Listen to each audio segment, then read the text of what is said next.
Beh, intanto come Presidente di Confagricoltura abbiamo organizzato questo convegno e do il benvenuto a tanti presenti e so che in streaming ci sono anche tanti presenti, per cui il benvenuto a tutti a questo convegno.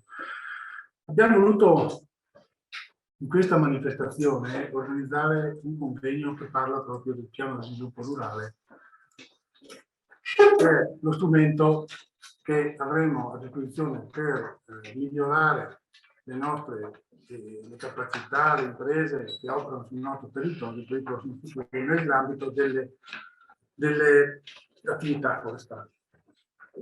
Io vorrei lasciare adesso la parola per un saluto al Presidente di Longarone Fiere, poi al limite dico ancora qualcosa. Grazie, ringrazio moltissimo il Presidente di Confagricoltura. Per me è un grande onore poter essere qui con voi. Due parole su questa fiera che è, diciamo, di Longarone, ma delocalizzata in collaborazione con Veneto di Cultura sui piani del Consiglio, per la ragione che il Veneto di Cultura vuole dare una importanza adeguata a questa bellissima sede, a questa bellissima zona delle nostre montagne, e dall'altra perché noi abbiamo anche Boston Nord-Est. Voi sapete che la Longarone Fiere ha acquistato il marchio Boston Nord-Est, che è molto importante perché movimenta macchinari che voi avete visto, vedrete quando andiamo a vedere dopo gli stand, di grandi dimensioni, che sono anche molto interessanti perché lavorano proprio al momento e fanno vedere come funzionano, per cui è un'occasione molto importante per mostrare anche delle tecnologie avanzatissime, che sono soprattutto tecnologie prodotte nel nord Italia, in Italia in generale. L'altro aspetto che mi fa piacere di essere qui presente, quando noi parliamo di questi temi, e ringrazio anche Franco Contrin che viene qui a parlarcene come regione, parliamo di temi che hanno origine europea. Non nascondiamoci che la prima politica comune è stata proprio la politica agricola a livello europeo. Ecco, noi abbiamo non solo che presentiamo dei progetti, fra cui il grosso Life Vaia, che ha come obiettivo quello di capire se dove c'è stata la tempesta che ha devastato le foreste e i boschi valga la pena piantare alberi e fare altre attività, magari redditizie, e quindi con 5 siti dove verranno fatte delle sperimentazioni concrete di anche economia agricola circolare, forestale circolare. Abbiamo un altro progetto di Veneto Agricoltura Erasmus, eccetera, ma abbiamo anche gli uffici Europe Direct, che vuol dire degli uffici della Commissione europea, del Parlamento europeo, quindi dell'Unione Europea, che ci sono stati riconosciuti. Ci sono molti partner sull'ultima cordata che ha vinto l'ultimo bando di gara, che chiamiamo Europe Direct Montagna Veneta, guidata dal GAL di Sedico, questa cordata. Sono uffici che possono essere uffici piccolini, che rimangono là con così un po' di informazioni, un po' di deadline, ma possono essere degli uffici invece con una funzione strategica importante. Dipende da noi se sappiamo utilizzarli o meno, perché sarà presente anche il dottor Fabrizio Spada del Parlamento Europeo, sede di Roma. Io adesso dovrò andare per alcune tematiche a Bruxelles, presentandosi come Europe Direct, e tutte le porte si aprono, perché l'Europe Direct è un ufficio della Commissione e del Parlamento Europeo. Quindi sta a noi valorizzarli. Una delle cose che ci hanno chiesto, e qui chiudo questo breve saluto, ma è secondo me molto in linea con quanto si sta per fare qui in questo convegno, è quello che ci è stato chiesto, sollecitato, di fare una conferenza europea sul futuro dell'Unione, no? È uno strumento che è stato messo a disposizione, ovviamente adesso è tutto online, quindi si trova anche online, in 7 o 8 temi diversi, fra cui il tema anche dell'ambiente, agricoltura, eccetera, di dire la nostra. I cittadini che giustamente possono criticare le istituzioni europee sono invitati a dire la loro in maniera ovviamente costruttiva. Secondo voi non va bene questo? Che cosa voi proponete? Quali cambiamenti voi richiedete? Ecco che questa conferenza noi l'abbiamo pensata in questo modo. Inizia con i saluti e la tavola rotonda di stamattina, quella generale. Poi noi raccoglieremo tutti gli spunti che vengono fuori dagli interventi dei vari convegni che si susseguono, perché ce ne sono circa 3 in contemporanea, mattina, pomeriggio, sabato, oggi sabato e domenica. Qui ci sono molti incontri. Raccoglieremo tutti questi spunti, ne faremo un pacchetto unico e lo presenteremo alle autorità di Bruxelles. Quindi se ci sono, appunto, ve lo dico anche a voi, perché poi c'è Confagricoltura, quindi molto importante sul territorio di tutta la regione, qualsiasi cosa che non va, bisogna modificare, cambiare, c'è già la regione che è una voce importante, però sapete, più sono, no, le voci che partono, in più con questa conferenza europea puoi trovare un sacco di alleati in altri paesi, perché se lo tutto online ho visto che ho già fatto la prova, aumentano, no, le adesioni a certi tipi di proposte che vengono fatte, quindi non è più solo una regione o una località del Veneto che dice la sua col suo regione o Europe Direct, ma è proprio un insieme di varie entità, di vari interessi che dicono noi gradiremo queste modifiche. Ecco, vi ho un po' annoiato forse su questo, però ci tenevo a dirvi di questa conferenza sul futuro dell'Unione Europea, che è uno strumento e un'opportunità per noi. Io mi scuserò perché sono insieme qui, l'ho già presentato ad alcuni di voi, con l'ambasciatore del Messico che è lì dietro a Roma, Miguel Garcia, che è anche stato sottosegretario del suo governo per l'agricoltura e anche presso la FAO, e dobbiamo poi appunto organizzarci per andare all'apertura, perché ci sarà anche lui, ci sarà rappresentanti internazionali, la fiera più possibile, c'era rappresentanti di Messico, Costa Rica, Croazia, Francia, qualcuno anche, insomma, lo sto dimenticando, e i partner dei vari progetti che arrivano anche dai paesi limitrofi, Austria, Bulgaria, Romania. Quindi diciamo c'è un aspetto di internazionalità che anche stiamo curando. Grazie. Grazie Presidente. Allora, farei sedere qua l'amico Orazio, se vuoi venire un attimo, e il dottor anche Contarini, poi se io poi vado via e poi venire a fare il posto mio. Prima il dottor Contarini, Allora, prima il dottor Contarini. così ci possiamo anche inginocchiare.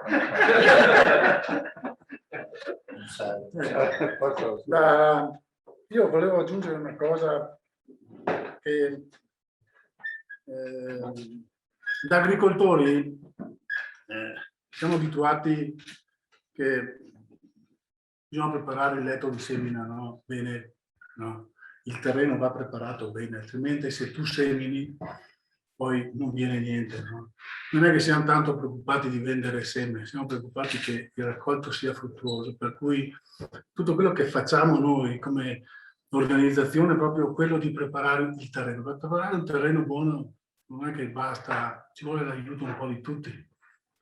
E da anni collaboriamo anche con l'Ordine degli Agronomi, con il quale collaboriamo attivamente, insomma ci incontriamo, ci confrontiamo, e ringrazio la presenza qua del dottor Contarini perché poi questo dialogo porti poi a dei benefici, perché per noi le risorse che arrivano in questa provincia, ci lamentiamo, sono poche. Io dico sì, potranno essere anche poche, non metto in dubbio, rispetto a province magari confinanti. Però se sappiamo spenderle bene, se le spendiamo bene, portano benefici poi a chi deve comunque continuare a vivere in questa provincia. Viviamo in un contesto molto difficile, abbiamo avuto questa tempesta, il Baia, che ci ha decimato le foreste. Abbiamo bisogno di ricostruire un patrimonio, e mi riferisco a parte alta della provincia, con le regole. Queste foreste che hanno mantenuto per secoli le nostre comunità a vivere in alta montagna, e lo devono fare anche per i prossimi anni, per cui ecco perché l'importanza di un piano di sviluppo rurale concertato, fatto da chi opera effettivamente e ha il contatto diretto con le imprese, con le proprietà boschive, in modo che tutto poi, ogni euro vada ad essere frutto di un qualcosa che un domani rimane poi alle generazioni future. E questo è importante. Come saranno importanti anche tutti quei piani di resistenza e resilienza che probabilmente dovremmo,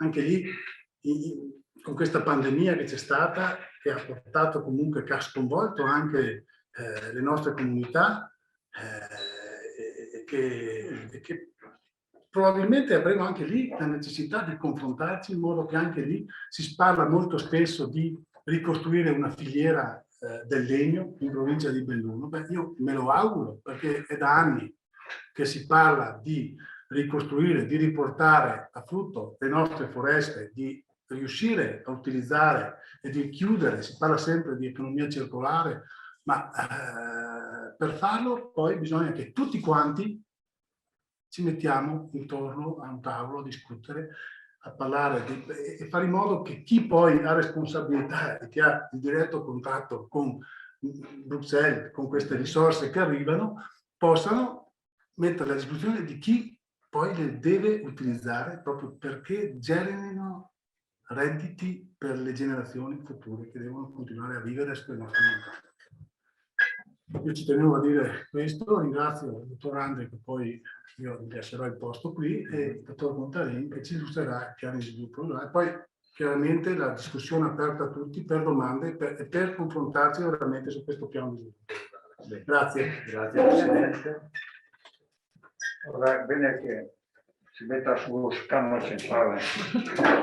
Bene, buongiorno a tutti anche da parte mia. Ringrazio Confagricoltura, in particolare nella persona del Presidente Donazzolo, per l'invito a questo importante momento di riflessione sulla politica per le foreste e sulla politica per la montagna. Quindi mi servirò di una presentazione con cui darò un po' lo stato dell'arte dell'azione della Regione attraverso il programma di sviluppo rurale, complessivamente, qualche battuta, ma specificatamente per il contesto forestale e montano. Il mio intervento darà un quadro prospettico, complessivo, di sintesi, e poi seguirà il mio intervento, Orazio, l'intervento della dottoressa Leccon, valida collaboratrice proprio in materia forestale, esperta delle questioni forestali e delle misure forestali del nostro programma, alla quale cederò la parola per un'altra sintetica introduzione a quelli che sono i bandi aperti in questo momento, alle opportunità che in questo momento, come sapete, si possono ancora fruire fino alle scadenze previste che poi illustreremo. Dunque, procedo nella mia presentazione sullo stato di attuazione del programma e su quello che è, quelle che sono le prospettive. Signora, mi segue lei? Boh, io vado avanti, allora lei vede dove sto guardando. Allora, lo stato di attuazione. Dunque, vi propongo alcuni dati al 31 dicembre, sono datati, ma sono quelli ufficiali trasmessi alla Commissione europea. Poi vi darò anche gli aggiornamenti al 31 di agosto. Al 31 dicembre, come vedete, in termini di avanzamento il parametro considerato è quello della spesa effettivamente erogata ai beneficiari che hanno realizzato gli impegni, i progetti, gli investimenti. Eravamo a 811 milioni di euro sul 1 miliardo e 169 milioni che sono la dotazione del programma. In questo momento, al 31 agosto, siamo arrivati a 100 milioni in più, cioè siamo a 910 milioni di euro di pagamenti sul conto corrente dei beneficiari. Ecco qui una rappresentazione grafica che meglio delle mie parole può far colpire subito, dare la comunicazione. Ovviamente questa entità di attività che avete visto ha portato a un impegno pressoché complessivo di tutte le risorse disponibili, ancorché erogandone ovviamente solo la quota legata a ciò che si è avuta col completamento di quello che era il calendario dei bandi previsti, calendario che abbiamo predisposto e che la Giunta ha adottato nel 2016 e che con gli ultimi bandi varati al 2020 si era completato. C'è stata una postilla a questo calendario proprio con i bandi attivati a giugno di quest'anno, nella primavera di quest'anno, e che sono quelli di cui parleremo poi in dettaglio fra un quarto d'ora, non appena io avrò concluso questa visione d'insieme. Si tratta complessivamente dei bandi attuati finora di 110 bandi, che hanno reso disponibili 1.133 milioni di euro, bandi regionali. A questi 1.133 milioni di euro resi disponibili, ovviamente vanno aggiunti i trascinamenti, che erano più di 100-120 milioni di euro, e vanno aggiunte le risorse attribuite ai GAL, che sono altri 70 milioni di euro. Quindi voi capite che complessivamente a livello di impegno siamo andati nel cosiddetto overbooking, cioè tra bandi, tra GAL e impegni precedenti, a fronte della disponibilità di 1.165.000.000, abbiamo in realtà superato i 1.300.000.000. È necessario fare così per assicurare, rispetto alle economie di spesa, ai risparmi, ai noi anche a qualche decadenza, di essere sicuri di usare tutto fino all'ultimo centesimo.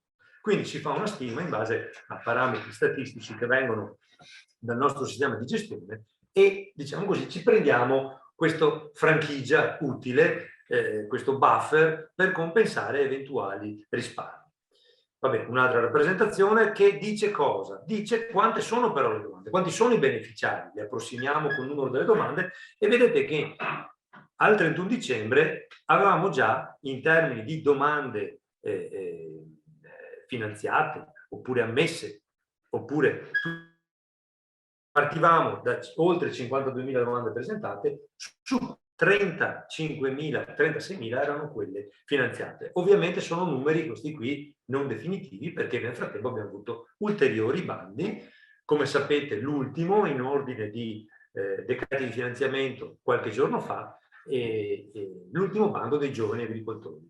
L'ultima serie di pacchetti giovani che avevano avuto il bando aperto a dicembre è stato finanziato con il decreto di Avepa e stiamo parlando di 327 o 337 pacchetti giovani. Abbiamo finanziato tutti i pacchetti presentati che erano ammissibili, che sono risultati ammissibili all'istruttoria di Avepa. Quindi anche questa è una buona notizia. Non sono contate qui dentro quelle domande perché, ripeto, le slide le avevo prodotte qualche giorno prima. Dicevo, ho citato anche il GAL. Il LEADER è un intervento importante per la montagna, nel senso che abbiamo 4 GAL veneti che operano in zona montana, 2 nella provincia di Belluno, uno citato anche dal presidente Bellati in apertura dei nostri lavori. Sono strategie importanti, sono strategie più focalizzate, colgono le dinamiche, le esigenze dei territori e comunque, vedete, hanno una loro dotazione finanziaria di oltre 71 milioni di euro, quindi comunque significativa a livello locale, e è interessante vedere che anche i GAL hanno usato completamente le risorse a disposizione con un buon livello di avanzamento al 31 dicembre che registrava già l'erogazione di oltre il 50% degli aiuti ai beneficiari, su un parterre complessivo di domande, di progetti da loro finanziati che assommava i 1118 progetti, ovviamente più limitato rispetto ai 36.000 regionali, ma pur sempre significativi. Il tema della zona montana, il tema della regione, della provincia, scusate, di Belluno. Beh, voi sapete che la montagna è un asset, una priorità strategica di questa programmazione. C'era l'impegno da parte della giunta regionale, da parte dell'autorità di gestione, di garantire in termini di copertura finanziaria che alla zona montana giungessero almeno il 35% delle risorse. Siamo in fase finale, siamo nella fase in cui alle previsioni devono battere le conferme. Cioè, dobbiamo vedere se effettivamente le risorse sono arrivate. Certo, non sono risorse sufficienti rispetto al gran fabbisogno, però voi capite che su un'economia rurale veneta in cui il peso della zona montana è il 6 e il 10%, destinare il 35% vuol dire avere fatto una scelta preferenziale per garantire una base sufficiente a rafforzare chi è più debole. Leggiamola così in questo senso.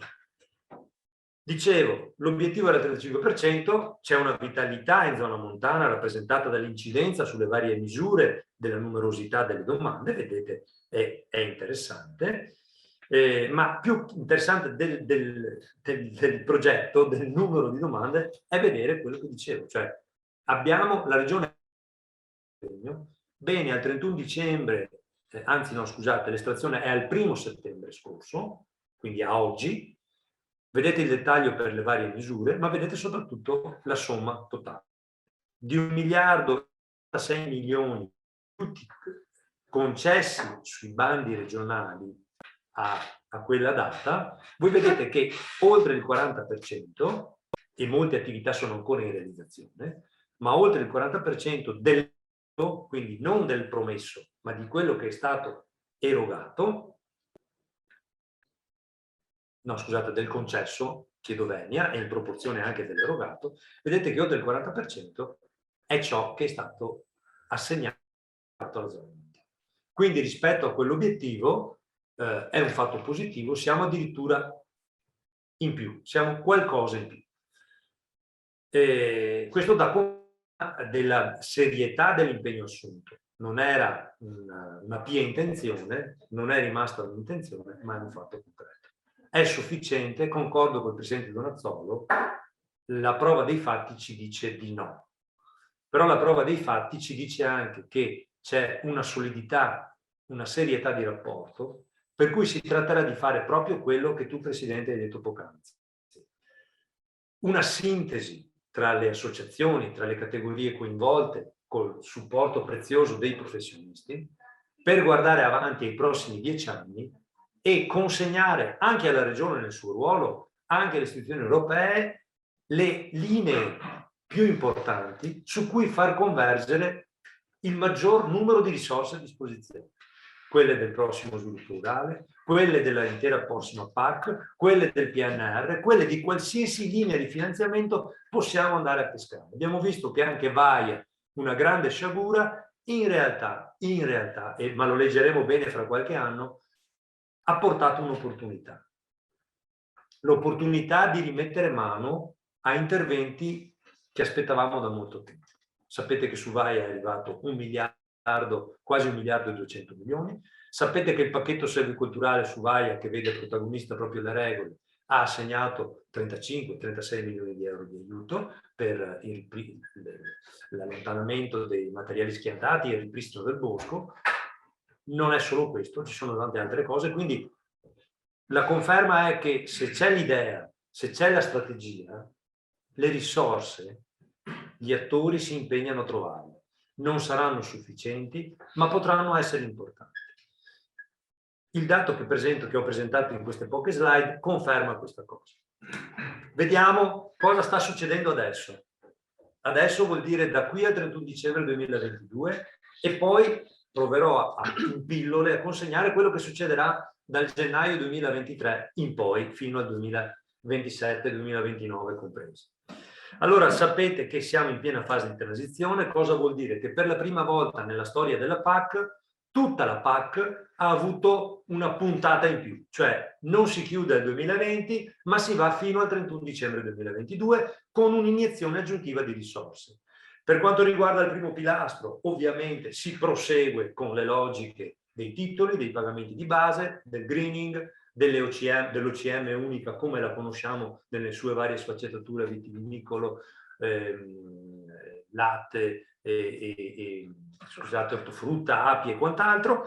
Per quanto riguarda lo sviluppo rurale significa che avremo un periodo utile che arriva al 2022 ma che con le regole il principio del disimpegno automatico si proietta fino al 31 dicembre 2025 in termini di esecuzione delle operazioni finanziate in questi anni, degli ultimi bandi per utilizzare tutti gli eventuali risparmi che si realizzassero e poi per fare la rendicontazione. In soldoni, per quanto riguarda lo sviluppo rurale e lo sviluppo rurale in Veneto, cosa ci è stato consegnato per questi 2 anni in più? Perché avete visto i dati che vi ho presentato, noi al 31 dicembre 2020 siamo arrivati ad avere disponibile 0 carbonello, cioè abbiamo fatto bene, il territorio ha operato molto bene in tutte le sue forme, dalle imprese alle organizzazioni ai consumenti, e quindi siamo riusciti a impegnare, non tutto, vi dicevo, 1.165.000, no, 1.300.000 e passa milioni di euro. Quindi non rimaneva nulla.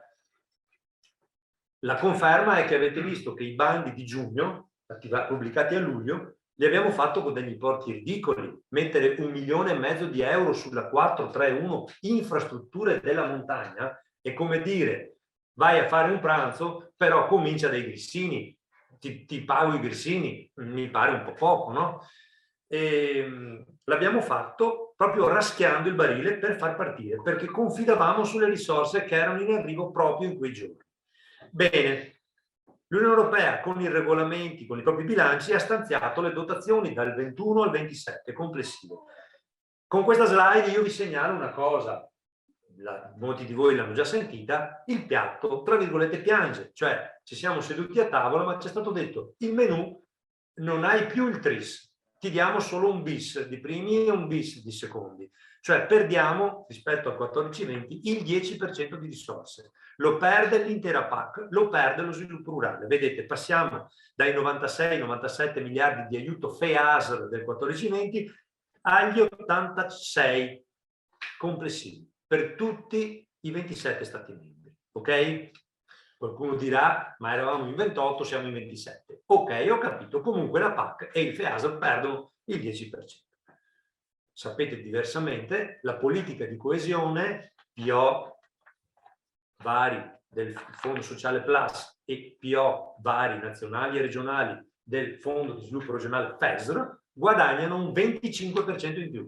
Nel caso del Veneto, sono più avanti con la loro programmazione, vuol dire che i POR, FSE e FESR contavano nel 2014-2020 risorse per 1 miliardo e 400 milioni, i medesimi POR dal 21 al 27 conteranno su 2 miliardi e 62 milioni di euro di budget. Ok? Credo che qui in questa assise, in questo contesto, ce lo dobbiamo dire, perché con questa informazione invito tutti, noi per primi Regione, a fare un ragionamento strategico, ma invito anche le associazioni, le rappresentanze, i tecnici a valutare cosa, in termini di sinergia, anche quelle politiche possono fare per la montagna, possono fare per la foresta.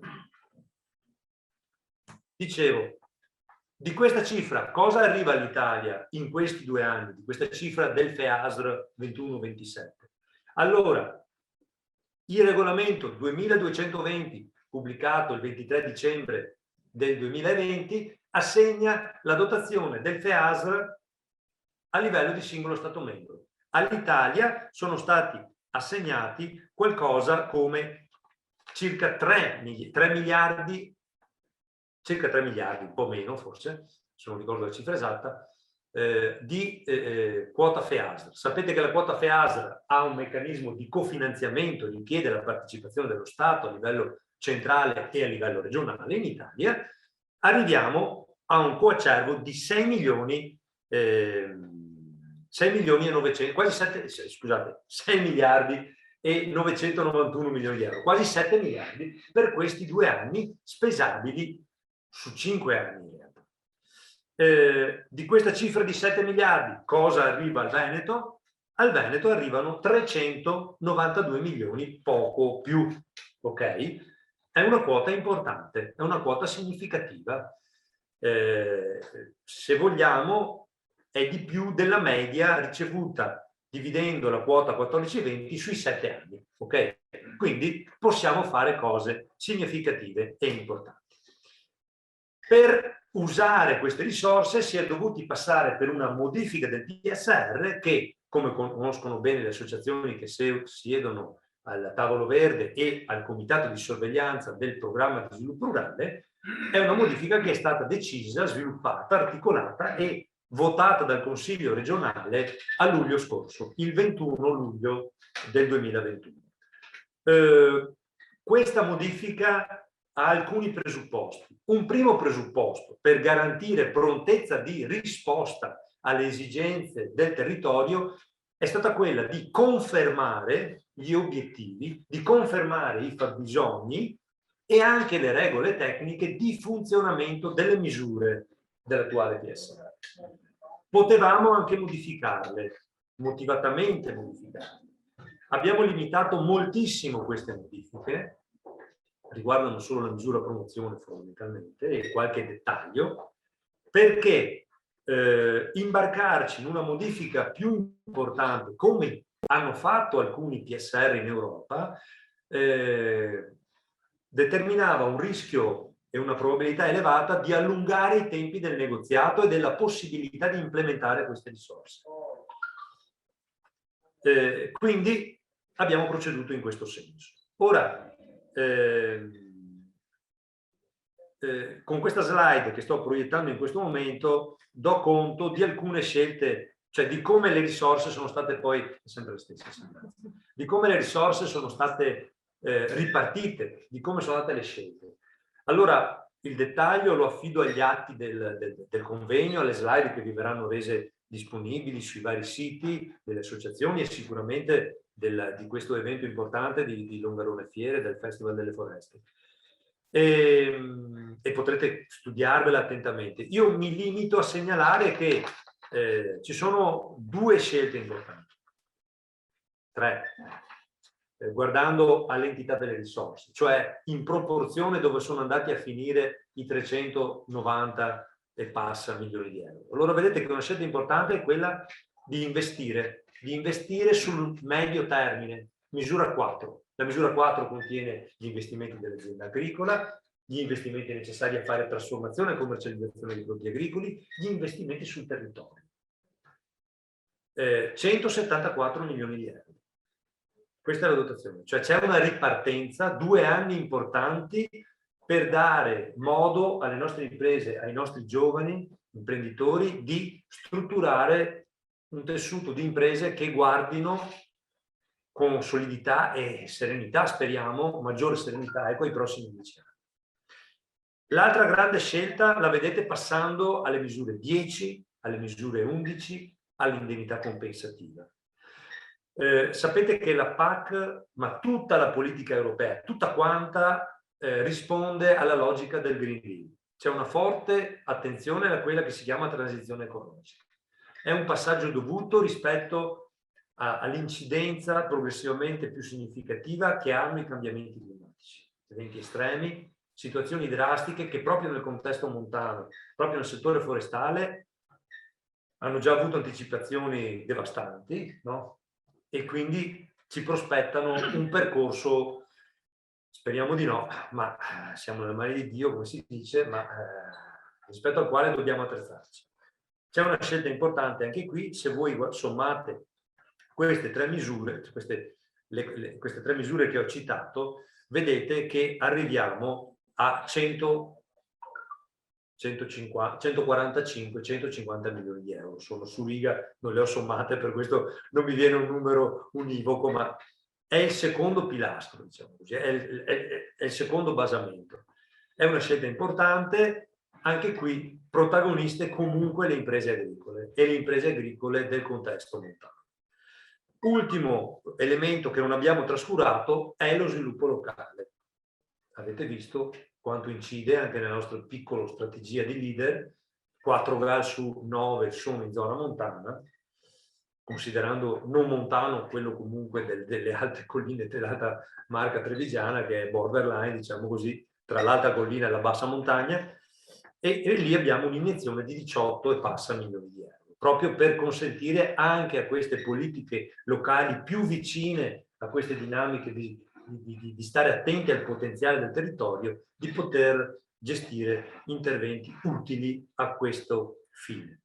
Questa è la transizione del PSR Veneto verso il 2023, che segnerà la partenza dei nuovi strumenti.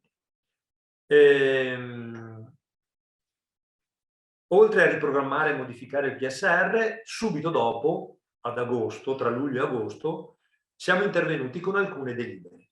In particolare la delibera, segnalo 1067, il numero 1067, che ha rivisto il calendario dei bandi. Quindi la Giunta ha già prospettato, su indicazione dell'autorità di gestione e confermando l'indicazione dell'autorità di gestione, ma d'altronde la sintesi era stata fatta con l'assessorato, non poteva che essere così, ha confermato con questa delibera il programma di promulgazione dei bandi nei prossimi 2 anni. L'idea è quella di completare al 31 dicembre 2022, per quanto possibile, l'impegno di tutte le risorse che ci sono state date. Se arriveremo a dicembre 2022 in cui non impegneremo tutto, avremo risparmi sui bandi, non c'è problema, siamo qui, progetteremo ulteriori bandi. Però lo sforzo, per evidenti ragioni, per completare la spesa al 2025 deve essere fatto in questi 2 anni. E voi lo capite, è uno sforzo che deve tener conto dei tempi tecnici. I giovani 36 mesi per realizzare i loro piani, gli interventi sulla viabilità montana dobbiamo dare 24 mesi, perché, ripeto, che il Padre Eterno ce la mandi buona, ma no, abbiamo bisogno di lavorare nelle stagioni utili. Quindi vedete qui su 2 colonne a destra, su questa delibera, il programma che ci siamo dati con la precisione del trimestre, ciò che si fa nel secondo trimestre, ciò che si fa nel quarto trimestre. Ritornerò su questo dettaglio nella conclusione dell'incontro, mi sto avviando alla fine, quindi non vi taglierò oltre. Vediamo cosa succede dal 2023, cioè quali sono in questo momento le attività che traguardano al 2023, ok? Perché? Perché non abbiamo ancora neanche i regolamenti della PAC che saranno vigenti dal 2023. Questi regolamenti, leggevo un'agenzia direi di un nostro amico, nel senso che è un amico anche del Veneto e della montagna, un'agenzia dell'eurodeputato Dorfman e dell'eurodeputato Paolo De Castro, conoscete bene, e che davano conto che il 6 di settembre la Commissione Agricoltura del Parlamento Europeo ha approvato le bozze dei 3 regolamenti delle PAC. Sono bozze che devono proseguire una fase importante, una tappa importante del loro iter, che conferma che verranno approvati questi regolamenti a novembre. Perché? Perché a fine giugno, il 24-25 giugno, abbiamo avuto il trilogo decisivo in cui Parlamento, Commissione europea e Consiglio dei Ministri hanno dato il via libera su alcune questioni nodali, riguardavano principalmente il primo pilastro, ecoschemi per capirci, e il secondo pilastro, ruolo delle regioni. Quindi capite, 2 aspetti abbastanza sensibili per una regione poliedrica come è il Veneto e una regione che vuole ancora essere protagonista della programmazione di questi strumenti. Quindi avremo i regolamenti, già ora abbiamo queste bozze ufficiose, ma le possiamo ritenere per la prima volta di reale riferimento. Finora avevamo bozze che potevano anche essere stravolte. Ora le bozze sono assestate, ci saranno ritocchi su alcuni dettagli, ma possiamo allora avviare, i vari soggetti possono avviare con maggiore consapevolezza i lavori con certezza e quindi orientare effettivamente le scelte a livello nazionale, a livello regionale. A livello nazionale, sapete, la novità di questa programmazione è un piano strategico scritto sia per il primo pilastro che per il secondo pilastro esattamente con le logiche del PSR. Ok? Quindi schede misura di dettaglio, quindi attribuzione delle risorse agli interventi dettagliatamente descritti, calcolo dei target che vuoi perseguire, perché ogni anno verremo verificati come Stato membro se quei target, e sono importi unitari di premio per singolo agricoltore, entità dell'aiuto sul singolo progetto, verremo, e quindi numerosità dei finanziamenti erogati, dei progetti finanziati, verremo verificati se sono conseguiti. Se non sono conseguiti i target, partono i cosiddetti piani d'azione per rientrare nelle previsioni. Ora, questo esercizio ci vede preparati a livello di amministrazioni regionali, di autorità di gestione per il lato sviluppo rurale, perché l'abbiamo già fatto ampiamente con questa tecnica 2 volte, 7-13, 14-20, lascio perdere il 2000-2006 dove l'esperimento era ancora un po' artigianale, era molto più semplice quel programma. Questi 2 sono stati così. L'incognita è riuscire a livello nazionale prima a fare la sintesi politica vuol dire mettere insieme i legittimi interessi coinvolti sulla scelta di convergenza interna del valore dei titoli base, sulla scelta degli interventi, dei titoli, diciamo così, supplementari che si possono attivare, giovani e quant'altro, sui massimali che si possono attribuire pescando dal pagamento diretto di base, sul menù degli ecoschemi che come Italia possiamo attivare e scegliere, capite gli effetti redistributivi sul parterre agricolo, sulle imprese che questo può avere, e tra regione e regioni potenzialmente donatrici, Lombardia, Veneto, in parte anche Emilia Romagna, e regioni ampiamente fruitrici nella logica di avere valori molto bassi di titoli rispetto alla media, perché rispondono ad agricolture che nella storia erano meno intensive. Pensiamo Sicilia, pensiamo Puglia, Calabria, Campania, territori agricoli importanti.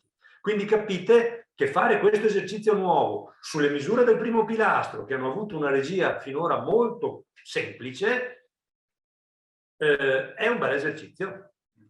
L'altro ieri c'è stato il primo tavolo di partenariato in cui, oltre alla voce dei territori e delle associazioni agricole autorevolmente rappresentate, si è fatta sentire forte e chiara la voce anche delle rappresentanze ambientaliste, le quali aggiungono il tema di spingere legittimamente, lo fanno al massimo, negoziare al massimo perché l'Italia investa molto sull'asset del green, di questa conversione ecologica.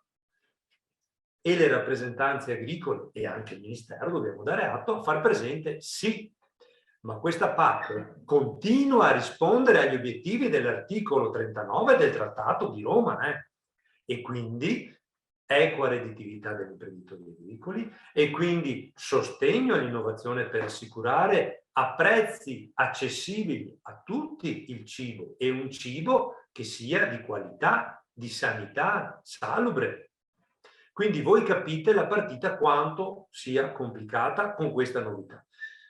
Ovviamente dal lato delle regioni noi diciamo nel nostro piccolo, beh senti, ok, vogliamo decidere col MIPAF e con tutti quelli che hanno bocca in capitolo per evitare che si trasformi in una trasfusione di sangue da certe regioni, come ho detto, ad altre. Primo.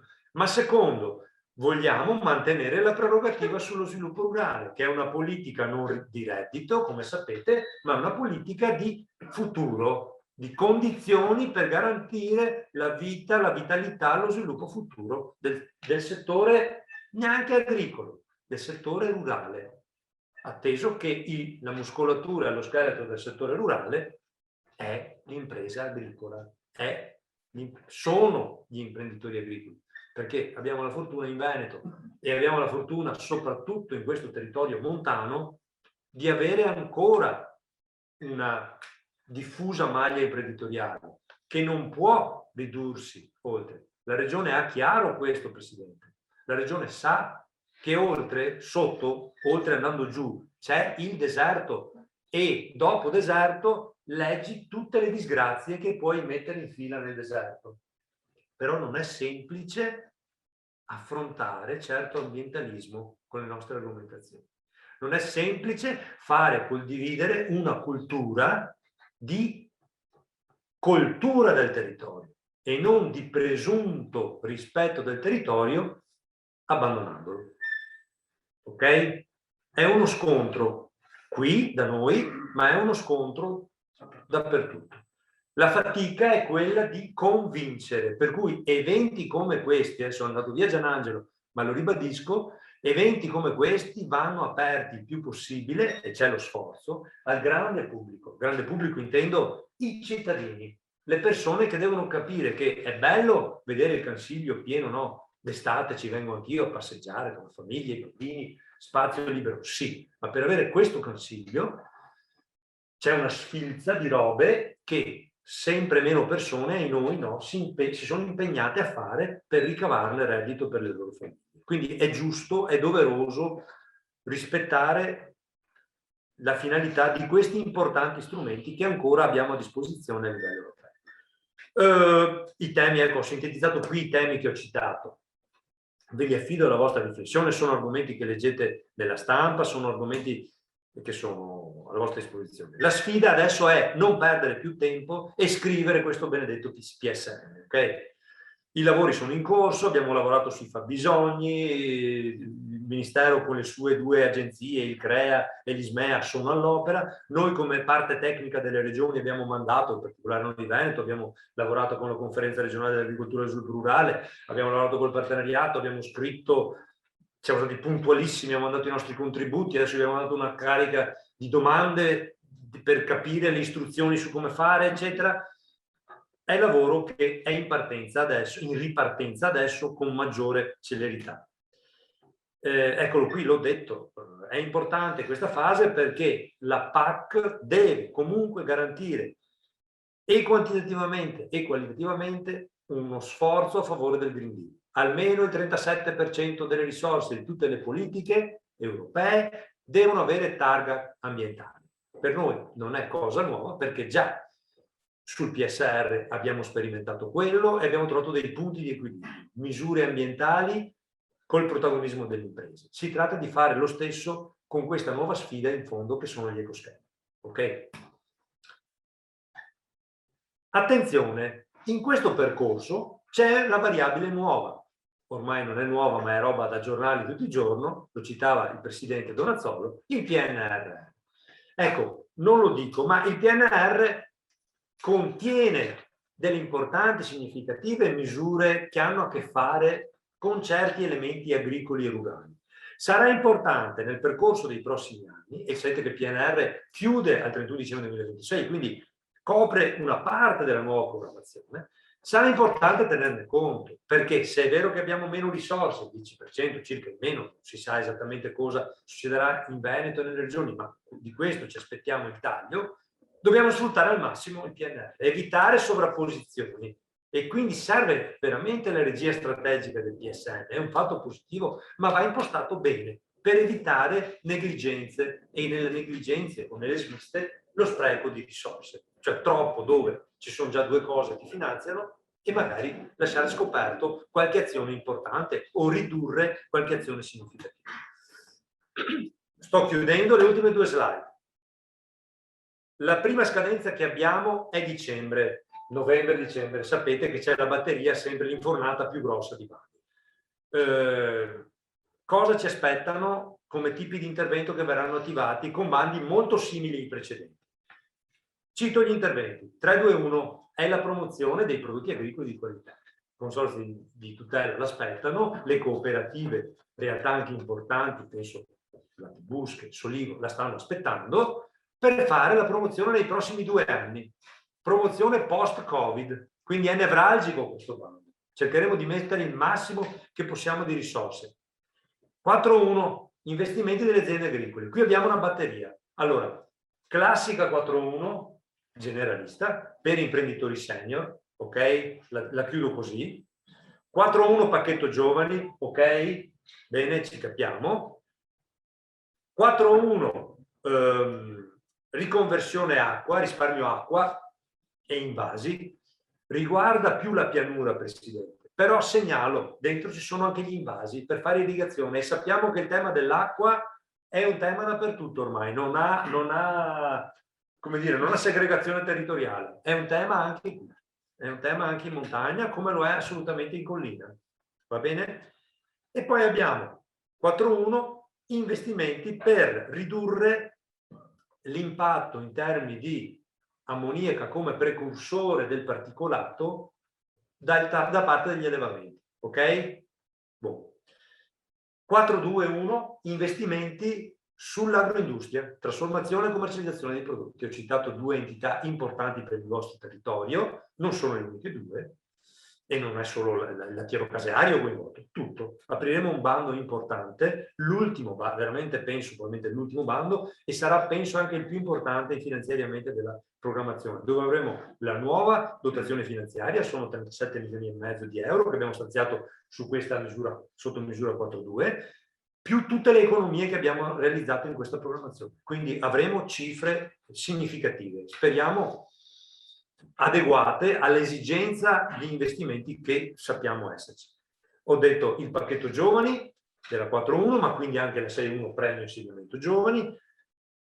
Con questa iniezione di risorse della transizione vogliamo finanziare quasi altri 1.000 giovani, 336, 326, non mi ricordo più, quelli finanziati oggi, ne restano ancora più di 600, 650, che finanzieremo nei prossimi 2 anni. Un bando sarà questo, che vi ho anticipato, un altro sarà alla fine del 2022. Ok? 641, diversificazione sia per i senior, ok? Quindi il turismo, le varie forme di fattoria, interventi in malga e quant'altro, sia il pacchetto giovani per i junior, per quei giovani che vedono in questa diversificazione un percorso interessante per la loro crescita professionale, e attiveremo anche il bando 641 energia rivolto agli allevamenti per realizzare impianti di scala appropriata per fare energia utilizzando i reflui d'allevamento più le ricette consentite dalla legge. I bandi in corso in questo momento, vi dicevo, abbiamo aperto con risorse scarse, non siamo molto intelligenti in regione a volte, Però stavolta forse abbiamo avuto la piccola genialata, cioè abbiamo detto guarda, non perdiamo un anno, facciamo i bandi con i pochi soldi che abbiamo, tanto cammin facendo li integriamo. E difatti la delibera di agosto qua, la 1177, vedete, ha integrato magicamente, no magicamente, lo dico per ridere, la 4.3 è passata da 1,5 milioni a 9,5 milioni, quindi un bando serio per progettazioni serie. Poi abbiamo che interessa il vostro territorio, non tanto l'8.1, ma che interessa la foresta, la 8.1, la 8.4 e la 8.6 con dotazioni significative. Segnalo sulla 8.6 l'abbiamo portata a 2,8 milioni. Credo, Martina, sia il bando finanziariamente più cospicuo che abbiamo avuto. Sappiamo che c'è Vaia, sappiamo che c'è un rinnovamento delle imprese boschive che va sostenuto, sappiamo che servono nuove imprese boschive. Eccolo qua. E per fare impresa boschiva oggi è imprescindibile un salto di paradigma dall'intervento tradizionale che continua a essere sostenuto con le sue attrezzature, la gru a cavo, non so, io non sono forestale e si capisce, però qualcosa ho imparato in questi anni fino al 30 giugno in cui ero responsabile anche di una parte di foreste, ma andiamo anche sui mezzi, sui cantieri forestali più importanti, più significativi, che sono quelli completamente meccanizzati. Abbiamo una dotazione significativa, quindi è una chance che speriamo sia stata colta da chi ha già presentato quei progetti e venga colta da chi li presenterà nelle ultime settimane. Vedete, sono i bandi che chiudiamo tra il 30 di settembre e poi scadenze differite arriviamo anche al 30 di ottobre. Bene, io, caro Presidente, ho finito con la mia presentazione. Se ci sono osservazioni, direi le facciamo, le attendo. Passerei subito la parola a Martina, che così si aggancia a questa slide qui e la dottoressa forestale comunque quindi sarà più precisa di me e illustrerà proprio gli interventi forestali. Ok? Orazio, mi alzavo io, sai? Va bene. Allora, passo io direttamente la parola al Presidente. Bon, allora, passo molto volentieri la parola a Martina. Martina, vieni pure qua. Fatti qua in mezzo così sei al centro anche per i colleghi che ci seguono in streaming. No, dobbiamo tenere presente che la maggior parte della platea è online, quindi è meglio dare la migliore presentazione. Sì. Avanti qui e la signora poi prosegue. A te la parola, Martina. Okay, buongiorno. Come vi ha anticipato il direttore, mi occupo appunto delle misure forestali del programma di sviluppo rurale e qui vi farò un piccolo focus sui bandi che sono aperti in questo momento. Un attimo, abbiamo un attimo, passa pure.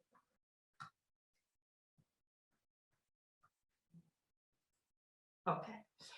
Come vi anticipava il dottor Contarin, abbiamo in questo momento aperti 4 bandi che sono riferibili alle misure forestali. Non vi sto a elencare, diciamo, i titoli segnati nel PSR, comunque ve li riassumo. La 4.3 che si occuperà delle infrastrutture viarie, telefoniche, idriche, elettriche e termiche. E la 8.1.1 che magari non interessa molto la montagna, ma altre situazioni, vedo anche il Presidente in aula, che sono gli imboschimenti di terreni agricoli e non agricoli. Come per gli altri bandi, il bando della 8.1.1 viene aperto esclusivamente per il ciclo breve, perciò agricoltura da legna, ciclo breve compreso tra gli 8 e i 20 anni, più apicoltura in particolare. La 8.4.1 che sono il risanamento e ripristino delle foreste danneggiate da calamità naturali, in questo momento è una misura piuttosto importante, sia per quanto riguarda le ultime partite di Vaia, sia per gli schianti da neve, da venti che sono susseguiti anche alla problematica causata proprio da Vaia. E come anticipava il direttore, la misura 8.6, focus area 2A, perciò incentrata più sulla lavorazione del tondame, che sono appunto macchinari e immobili che possono servire all'impresa per la lavorazione del tondo. Andiamo pure avanti. Qui avevo fatto una piccola, come ho detto, avevo fatto un piccolo riassunto che aveva anticipato il direttore sulle risorse, appunto sulle strade e infrastrutture avremo 9,5 milioni, sugli imboschimenti 1 milione di euro, sul ripristino 2 milioni e 2 e sui macchinari e infrastrutture sempre immobili 2 milioni e 8, con scadenze tra il 30 di settembre e il 30 di ottobre. Quindi le ultime domande dovrebbero arrivare a breve. Partecipate.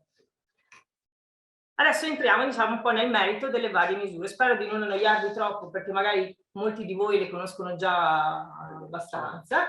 E appunto, come vi anticipavo, viabilità e opere infrastrutturali. Qui vedete evidenziati i soggetti beneficiari, comunque tendenzialmente sono soggetti proprietari e gestori di aree forestali.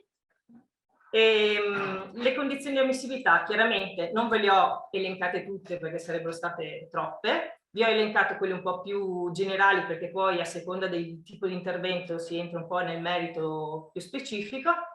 Quindi la conduzione delle superfici per le quali si chiede l'intervento, che questi interventi, essendo infrastrutturali, siano al servizio di una pluralità di soggetti e interessino più unità culturali, che siano strutturati in rete, perché altrimenti non si giustifica l'infrastrutturalità dell'intervento, e chiaramente siano limitate, siano concentrate nelle zone classificate bosco per almeno il 50%. In particolare qui vi avevo messo alcune cose un po' più specifiche relative alla viabilità, sia per la costruzione che per l'adeguamento della viabilità. C'è necessità di avere o l'accensimento o la previsione della strada all'interno del piano della viabilità dell'Unione Montana o all'interno del piano di riassetto del territorio. Piano di riassetto che, sottolineo, deve essere in corso di validità. La minuta del piano non è considerato corso di validità. Siccome è una cosa che mi hanno chiesto in vari, ci tengo a sottolinearla. Le spese ammissibili saranno quelle dedicate alla costruzione o all'adeguamento sia delle strade che delle infrastrutture, e il tipo di sostegno in questo caso rimane pari all'80%, IVA esclusa, con un minimo di 30.000 euro e un massimo di 250.000 euro per le infrastrutture e un minimo di 50 e 500, scusate, per le strade, e un minimo di 50 e 500.000 euro invece per le infrastrutture. Qui vi ho elencato i criteri di selezione, comunque sono sempre i medesimi che sono stati presentati nei bandi precedenti. Si dà priorità all'adeguamento rispetto alla nuova costruzione e si dà la priorità agli investimenti localizzati in boschi con certificato di gestione forestale sostenibile, ai comuni con svantaggio stazionali, quindi avrete la solita tabella con l'elenco di tutti i comuni, all'ubicazione dei comuni all'interno delle aree interne, alle aree colpite dal ciclone Baia e al fatto che il beneficiario sia un ente pubblico o una regola, quindi all'associazionismo, diciamo. Come impegni, la cosa più importante è che la strada che viene realizzata, seppur diciamo soggetta, scusate, non mi veniva la parola, soggetta alle disposizioni della legge 14 che regola il regime di transitabilità, sia aperta al pubblico e priva di sbarra. Anche questi sono alcuni degli impegni chiaramente della misura. E che in particolare, questo è un nuovo impegno che è stato introdotto con questo bando, per le strutture telefoniche, i vari enti che hanno realizzato l'infrastruttura si impegnino a renderla diciamo attiva, quindi abbiano già un contratto di collaborazione con un soggetto telefonico, insomma con Vodafone, Telecom, quello che sarà. Passando invece all'intervento 1.1, cioè gli imboschimenti di terreni agricoli e non agricoli, come avevo anticipato verranno fatti interventi di imboschimento a ciclo breve, monociclo. I beneficiari in questo caso non saranno soggetti proprietari di aree forestali, ma di terreni agricoli e non agricoli. Li vedete elencati nel particolare seguente, insomma. Anche qui vi elenco alcune delle condizioni di ammissibilità, sempre avere la proprietà o la conduzione delle superfici di intervento. E qui ci sono alcune condizioni date dal regolamento, cioè che se il soggetto in caso di terreni demaniali il soggetto che può fare domanda sia solo il comune o l'ente privato o un soggetto privato. Le piantagioni, come vi dicevo, hanno appunto un turno tra gli 8 e i 20 anni e una densità minima tra 200 piante e 350 piante ettaro. Poi ci sono alcune, diciamo, delle limitazioni più specifiche per i pioppeti. Questa è stata un'introduzione che ha richiesto l'Unione Europea ancora in fase di elaborazione del PSR, che i nostri apicoltori hanno sposato, esatto, volenti o nolenti, hanno sposato, proprio per la politica green, e l'Unione Europea ha voluto introdurre all'interno dei pioppeti i cloni MSA, che sono cloni a maggior sostenibilità ambientale, che richiedono meno concimazione, meno utilizzazione, meno lavorazioni, e quindi abbiamo a seconda della grandezza dell'impianto una percentuale variabile di presenza di cloni MSA all'interno della superficie. Tra le spese ammissibili chiaramente ci sono tutte le spese necessarie per l'impianto, quindi la lavorazione del terreno, le irrigazioni, la piantumazione delle pioppelle, eccetera, eccetera. Tipo di sostegno anche in questo caso un 80%, la spesa minima varia tra 2.500 e 40.000 euro, con una spesa massima ammissibile per ettaro di 5.000 euro. Anche qui ci sono molti criteri di selezione, viene premiato l'associazionismo, vengono premiati chiaramente gli agricoltori agricoli, gli imprenditori agricoli professionali, vengono premiati gli investimenti ubicati nelle zone vulnerabilizzate, nelle aree interne, e poi, proprio per questo motivo del green, vengono premiati a seconda del quantitativo della percentuale di cloni MSA che vengono inseriti all'interno dell'impianto, più o meno gli impianti più green. Ecco. E in più, novità degli ultimi bandi, appunto, è stata introdotta la gestione forestale sostenibile, la certificazione di gestione forestale sostenibile anche per i pioppeti, che in Veneto ancora non c'era. Con questi ultimi bandi è stata introdotta, quindi le nostre imprese hanno cominciato ad aderire a dei gruppi di PFC prevalentemente, e si stanno un po' certificando un po' tutti man mano che fanno i nuovi impianti. E gli impegni chiaramente sono quelli legati alla gestione del pioppeto e alla sua, la sua permanenza in situ. E vabbè, dopo alcune sono, cioè non vanno, vabbè, qui avevo citato che il fatto che non era ammessa una perdita superiore al 20% di soggetti arbori, quindi non vengono fatte le sostituzioni delle fallanze se non superano la percentuale. Passando all'intervento 8.4, che è appunto il risanamento e ripristino delle foreste danneggiate, abbiamo mantenuto su per giù la stessa impostazione dei bandi precedenti. Anche qui i soggetti beneficiari sono proprietari gestori di aree forestali. Tra le condizioni di ammissibilità permane la proprietà, la superficie minima di intervento. Qui, come in tutte le misure forestali, è necessario avere un piano di riassetto forestale in corso di validità per superfici boscate superiori ai 100 ettari. La necessità di intervento sul danno deve essere stata dichiarata da un'autorità superiore, quindi il comune, l'autorità forestale, l'autorità idraulica potrebbe anche essere, comunque un'autorità pubblica. I suoli e i soprassuoli che hanno subito il danno lo devono aver subito entro i 5 anni dalla domanda, indietro chiaramente, e non possono essere rifinanziati nei 10 anni successivi. Per gli investimenti di natura silvicolturale, l'autorità forestale deve attestare il danno superiore al 20% del potenziale forestale. Anche qui chiaramente gli investimenti devono essere per il 50% ricadenti in bosco. Qui le spese ammissibili sono quelle relative appunto al ripristino del potenziale forestale dal punto di vista silvicolturale proprio sul bosco vero e proprio, e la stabilizzazione e il recupero delle aree forestali in cui si sono verificati i fenomeni di dissesto, quindi frane, smottamenti, eccetera.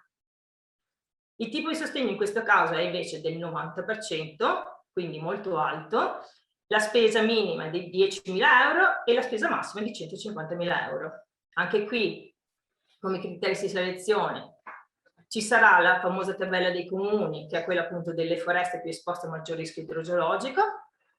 la priorità sulle aree interne, sui comuni abbassa, in particolare a bassa naturalità, ma poi a scalare a media e media-alta naturalità, alle aree colpite dal VAIA e ai boschi con certificato di gestione forestale sostenibile o a quelli ricadenti in aree facenti parte della rete Natura 2000 di parchi, di riserve di aree protette. Qui rimane solo come impegno, diciamo, poi ho riportato solo il periodo di stabilità dell'operazione di 3 anni, ma non si creano problemi in questo senso, e preme sottolineare che all'interno appunto di queste superfici poi sono ammessi ulteriori altri interventi di tipo silvicolturale, perché comunque i lotti boschivi possono essere eseguiti successivamente. Arriviamo appunto alla misura 8.6, di cui parlavamo più ampiamente il direttore prima, che è appunto quella relativa ai macchinari. In questo caso i beneficiari, oltre ai soliti proprietari gestori di aree forestali, che devono comunque dimostrare di avere una loro autonomia operativa, vengono introdotte le piccole e medie imprese, chiaramente forestali agricole, che abbiano, diciamo, al loro interno. Infatti vedete, se una delle condizioni di ammissibilità è che se la piccola e media impresa deve essere iscritta alla Camera di Commercio con codice ATECO 02 e 016, che sono appunto i codici di riferimento forestali. E le segherie, abbiamo alcune, diciamo, limitazioni dovute ai limiti della Commissione, che non voleva finanziare praticamente le grandi segherie, quindi ci ha limitato nel quantitativo di materiale in ingresso all'interno di una segheria a 10.000 metri cubi anno di tondo o equivalente tondo, invece per le imprese che non siano segheria 5.000 metri cubi anno di tondo. E è stata introdotta la condizione che la PMI debba avere almeno una sede operativa in Veneto, e anche qui chiaramente se si lavora su superfici, se il richiedente ha in gestione superfici forestali superiori a 100 ettari, deve essere dotato di piano di riassetto in corso di validità. Qui vengono elencati un po' in forma ridotta le spese che sono ammissibili, perciò ci sarà l'acquisto di macchinari. Alla fine del bando troverete un elenco dei macchinari ammissibili. Quelli sono gli unici macchinari che possono essere acquistati con il bando, non oltre. Poi ci sarà la creazione e la ristrutturazione straordinaria delle piazzole, dei piazzali di deposito, di tutti i piazzali di ricovero dei materiali, del legname e degli attrezzi, la costruzione e l'acquisto dell'ammodernamento e l'acquisizione dei terreni, chiaramente sempre per quanto suggerito anche dagli indirizzi procedurali generali del PSR.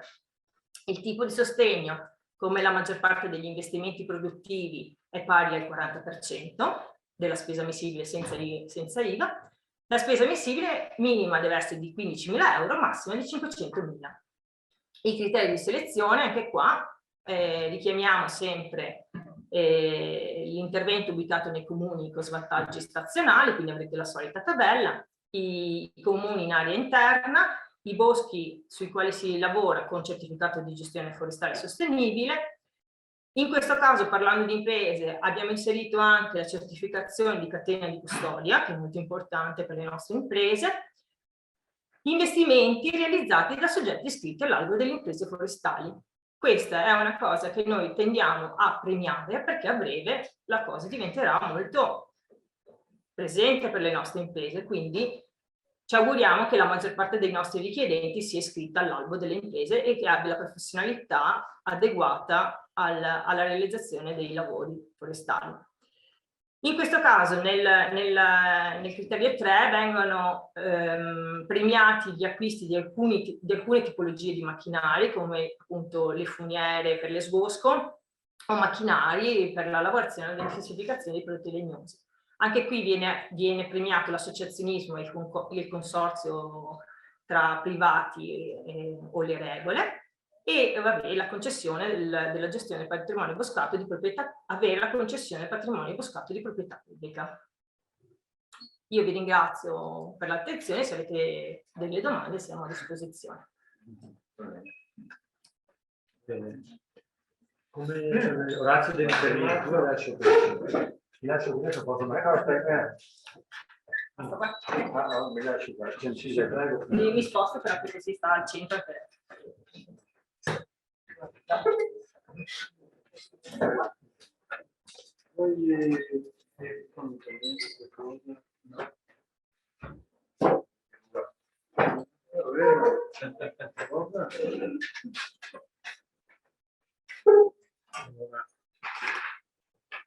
un angolo di tiro di mortaio abbastanza ampio per tirare via una schedina. Allora, ringrazio Orazio Andric, presidente dell'Ordine degli Agronomi Forestali della provincia di Belluno. Sono noto in zona, sono un insider da tempo e parlo ovviamente per tutti gli ordini agronomi forestali del Veneto. Pensavo di essere anche accompagnato, affiancato dal dottor Luca Crema, presidente di Verona, che è anche che è presidente della federazione che raggruppa i sette ordini regionali, no? che nei rapporti con la regione, che anche diciamo, a pratica con ampia di PSR con le aziende agricole, però è successa una questione di famiglia stanotte per cui non ha potuto non essere neanche in video. Io penso che lui, Luca Crema, avrebbe sottolineato in particolare la disponibilità di agronomi e forestali rispetto alle aziende agricole, quindi di questo connubio, questa simbiosi, e credo che basti questa parola per riportare questo auspicio e aggiungo anche che il dottor Contarin, no, che gli agronomi, siamo contenti, siamo agronomi protagonisti anche di vertice di questa tematica del PSR, Contarin qua nel Veneto, ma nel momento in cui cita anche dei politici, sono dei colleghi come Di Castro e Dorfman, no? Sono dei tecnici, dei politici, sono dei pilastri molto importanti per condurre una serie di istanze sul territorio più che nel passato. Io ho avuto anche un'esperienza in ambito europeo ancora da giovane, quando era parlamentare europeo, senatore Arnaldo Coleselli, e di conoscere un altissimo funzionario, si chiama dottor Krapps, che era un agronomo, no?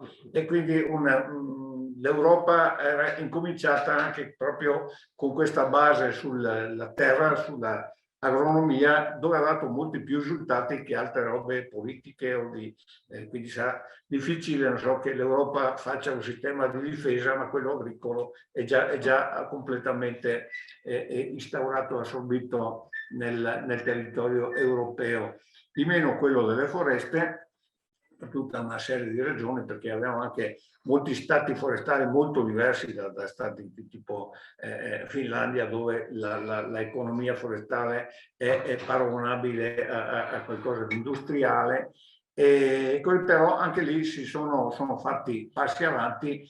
Ecco, io comunque delle cose ne ho da dire più specifiche per la provincia di Belluno, sia nel presente che per il futuro, allora dico prima alcune cose generali, anche se sarei subito portato ad andare sul concreto facendo seguito all'esposizione della dottoressa Martina Lucon. Allora, di carattere generale c'è questo tema, la resilienza, che nel passato era per pochi, no? A dire la verità, sarebbe stato tratto dalla scienza delle costruzioni, dove è abbastanza facile identificare. Qui ci si può mettere tante cose dentro, tanto che il presidente della regione Campania, che ogni tanto appare in persona o attraverso Crozza, diciamo, a televisione, dileggiava questo termine.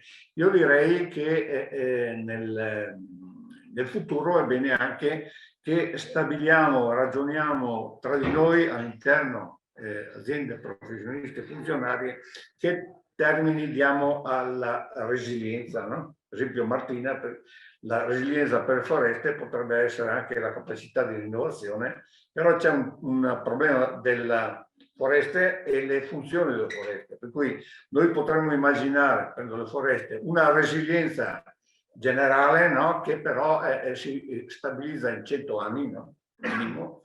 E invece una resilienza dei proprietari, delle popolazioni che vivono, che più di quel tanto non possono stare. Quindi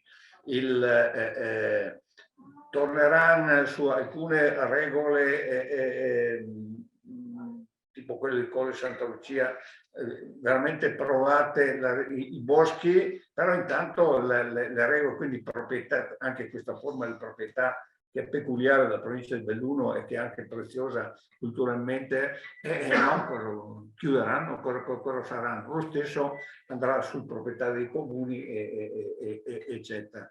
Quindi invito in futuro, diciamo, di fare un ragionamento in questi termini. Parlo ancora degli indirizzi per il futuro, quindi da non affrontare subito, ma di inserire nel programma e nel cervello. Noi avremo in alcune aree cospicue, non in tutto, una montagna diversa da quella che abbiamo conosciuto, con la quale siamo convissuti, che abbiamo amato e che non sarà più così, non dappertutto. Quindi non so, mi riferisco al post Vaia e il Bostrico, su cui tornerò tra poco, cioè Bostrico in Cansiglio, di che i giornali, certo è Faggio soprattutto, c'è anche, quindi, però è andata in Alto Corlevo ed è una situazione non solo preoccupante, ma che ha rischia di trapassare il collasso che dal bosco avrà influenze anche sugli altri assetti territoriali. Quindi, non so, c'è il Bostrico anche in sinistra Piave, evidentemente, però a un certo punto ha una limitazione, perché troverà nei boschi medi il passaggio al Faggio, ad altre latifoglie, eccetera, e non ha un'influenza diretta. Ma se guardate la statale 48 sotto Palagai che va a Livinallongo, una parte del bosco era stato distrutto, l'altro rosseggia, e quella lì è un'arteria fondamentale, e quindi c'è una situazione preoccupante. In questo futuro della montagna ci saranno delle modifiche, delle trasformazioni.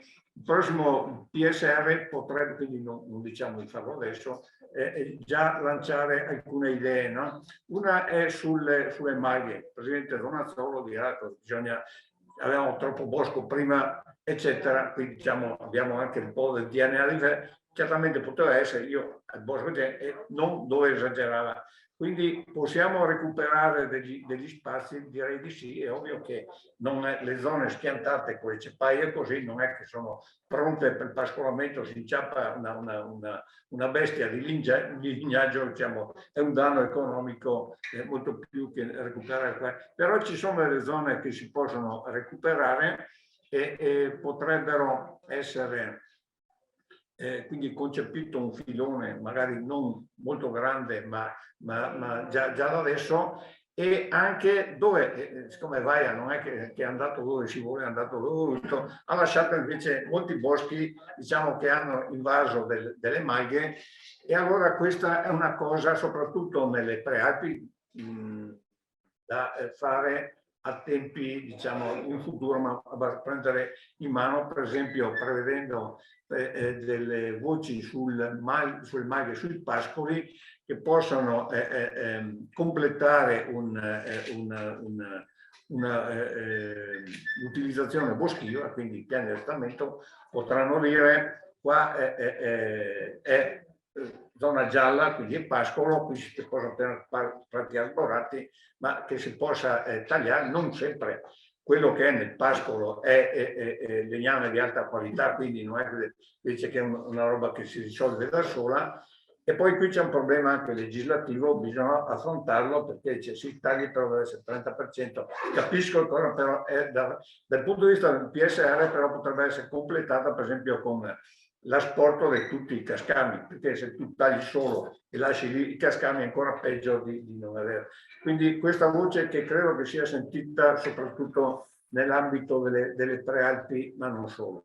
Un altro indirizzo per il futuro è la riconsiderazione della biodiversità culturale dell'agricoltura, soprattutto in queste zone che sono fortemente vulnerate, cioè per esempio non solo Piracolo, innanzitutto le aziende agricole, cioè, diciamo, noi che abbiamo tenuto un'agricoltura abbiamo costruito delle aziende potenti, forti e solide, e questo qui è un grande patrimonio della provincia di Belluno, del Veneto. Siamo stati orgogliosi, c'è anche un'avventura in Caucaso, che venisse prodotto un formaggio sul modello del Piave bellunese, quindi sulle maglie, sulla zootecnia, e questo legame, la provincia di Belluno è il top, credo, no? E quindi senz'altro le aziende esistenti, però non disdegnerei di pensare anche una diversificazione, quindi non o no, diciamo, di aggiungere, e che valorizzi delle culture tradizionali, che è una piccola aliquota, però qualitativamente è importante, e che sono il fagiolo, per esempio, la fava, il grano turco, ho fatto una lista perché abbiamo fatto delle prove molto interessanti, se diciamo fagiolo, ma i fagioli ce ne sono, ce ne sono ce ne sono una quindicina di tipi. Con i cambiamenti climatici vediamo che c'è un innalzamento, no? Questa cultura in questo momento può essere è tenuta part-time da anziani e donne soprattutto. È importante che sia stata mantenuta, che venga mantenuto il seme. Questo potrà essere moltiplicato da aziende agricole, magari le stesse aziende zootecniche, ma la moglie può fare un altro mestiere. Quindi non intendo dire disperdiamo le risorse in una miriade di elementi, quindi fagiolo, fava, piselli, patata, grano turco, grano saraceno, rapa, lino, cavolo rapa, orzo, qualche parte anche zafferano. Aggiungo alcune chicche tipo il papavero che c'era a Valada, che c'è ancora e che però è nascosto perché le leggi non lo consentono, non so perché dobbiamo fare i dolci prendendo dall'Austria o dall'Alto Adige e non farlo direttamente. Quindi tante cose di cui c'è una ricchezza, la ricchezza del seme che è stato tramandato da generazioni e che ha una serie di problemi, evidentemente. In questo momento non può essere così com'è una proposta economica, no? Però mantenere questo seme, favorendo i piccoli orti. Il problema principale sono gli ungulati, no? Poi ci sono anche uccelli, ci sono anche topi e altre cose, no? Ma principalmente i cervi che si mangiano fuori. Quindi bisogna probabilmente prevedere interventi con delle recinzioni robuste, alte, e poi con assistenza tecnica per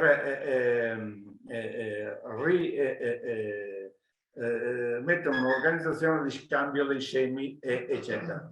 Io vedo che quindi dovrebbero essere sostenuti anche i piccoli coltivatori, e però essere messi in collegamento con delle aziende, le quali invece facciano produzione di tipo economico.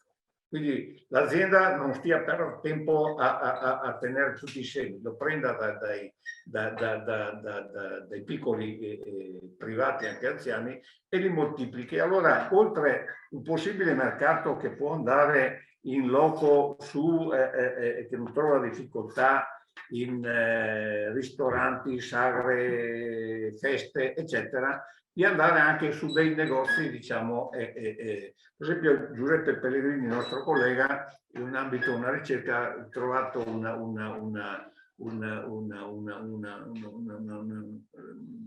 cosa sembrava persa, no? La dorella che chiamano l'iron a Livinallongo. Adesso verrà fatta una prova di fare un po' di cacciotte con l'iron. Ecco che quello che era una piccolezza diventa anche un tipo di formaggio che magari sarà venduto solo a Livinallongo, e così può essere anche da altre parti. Quindi l'idea è di mettere in connessione queste iniziative.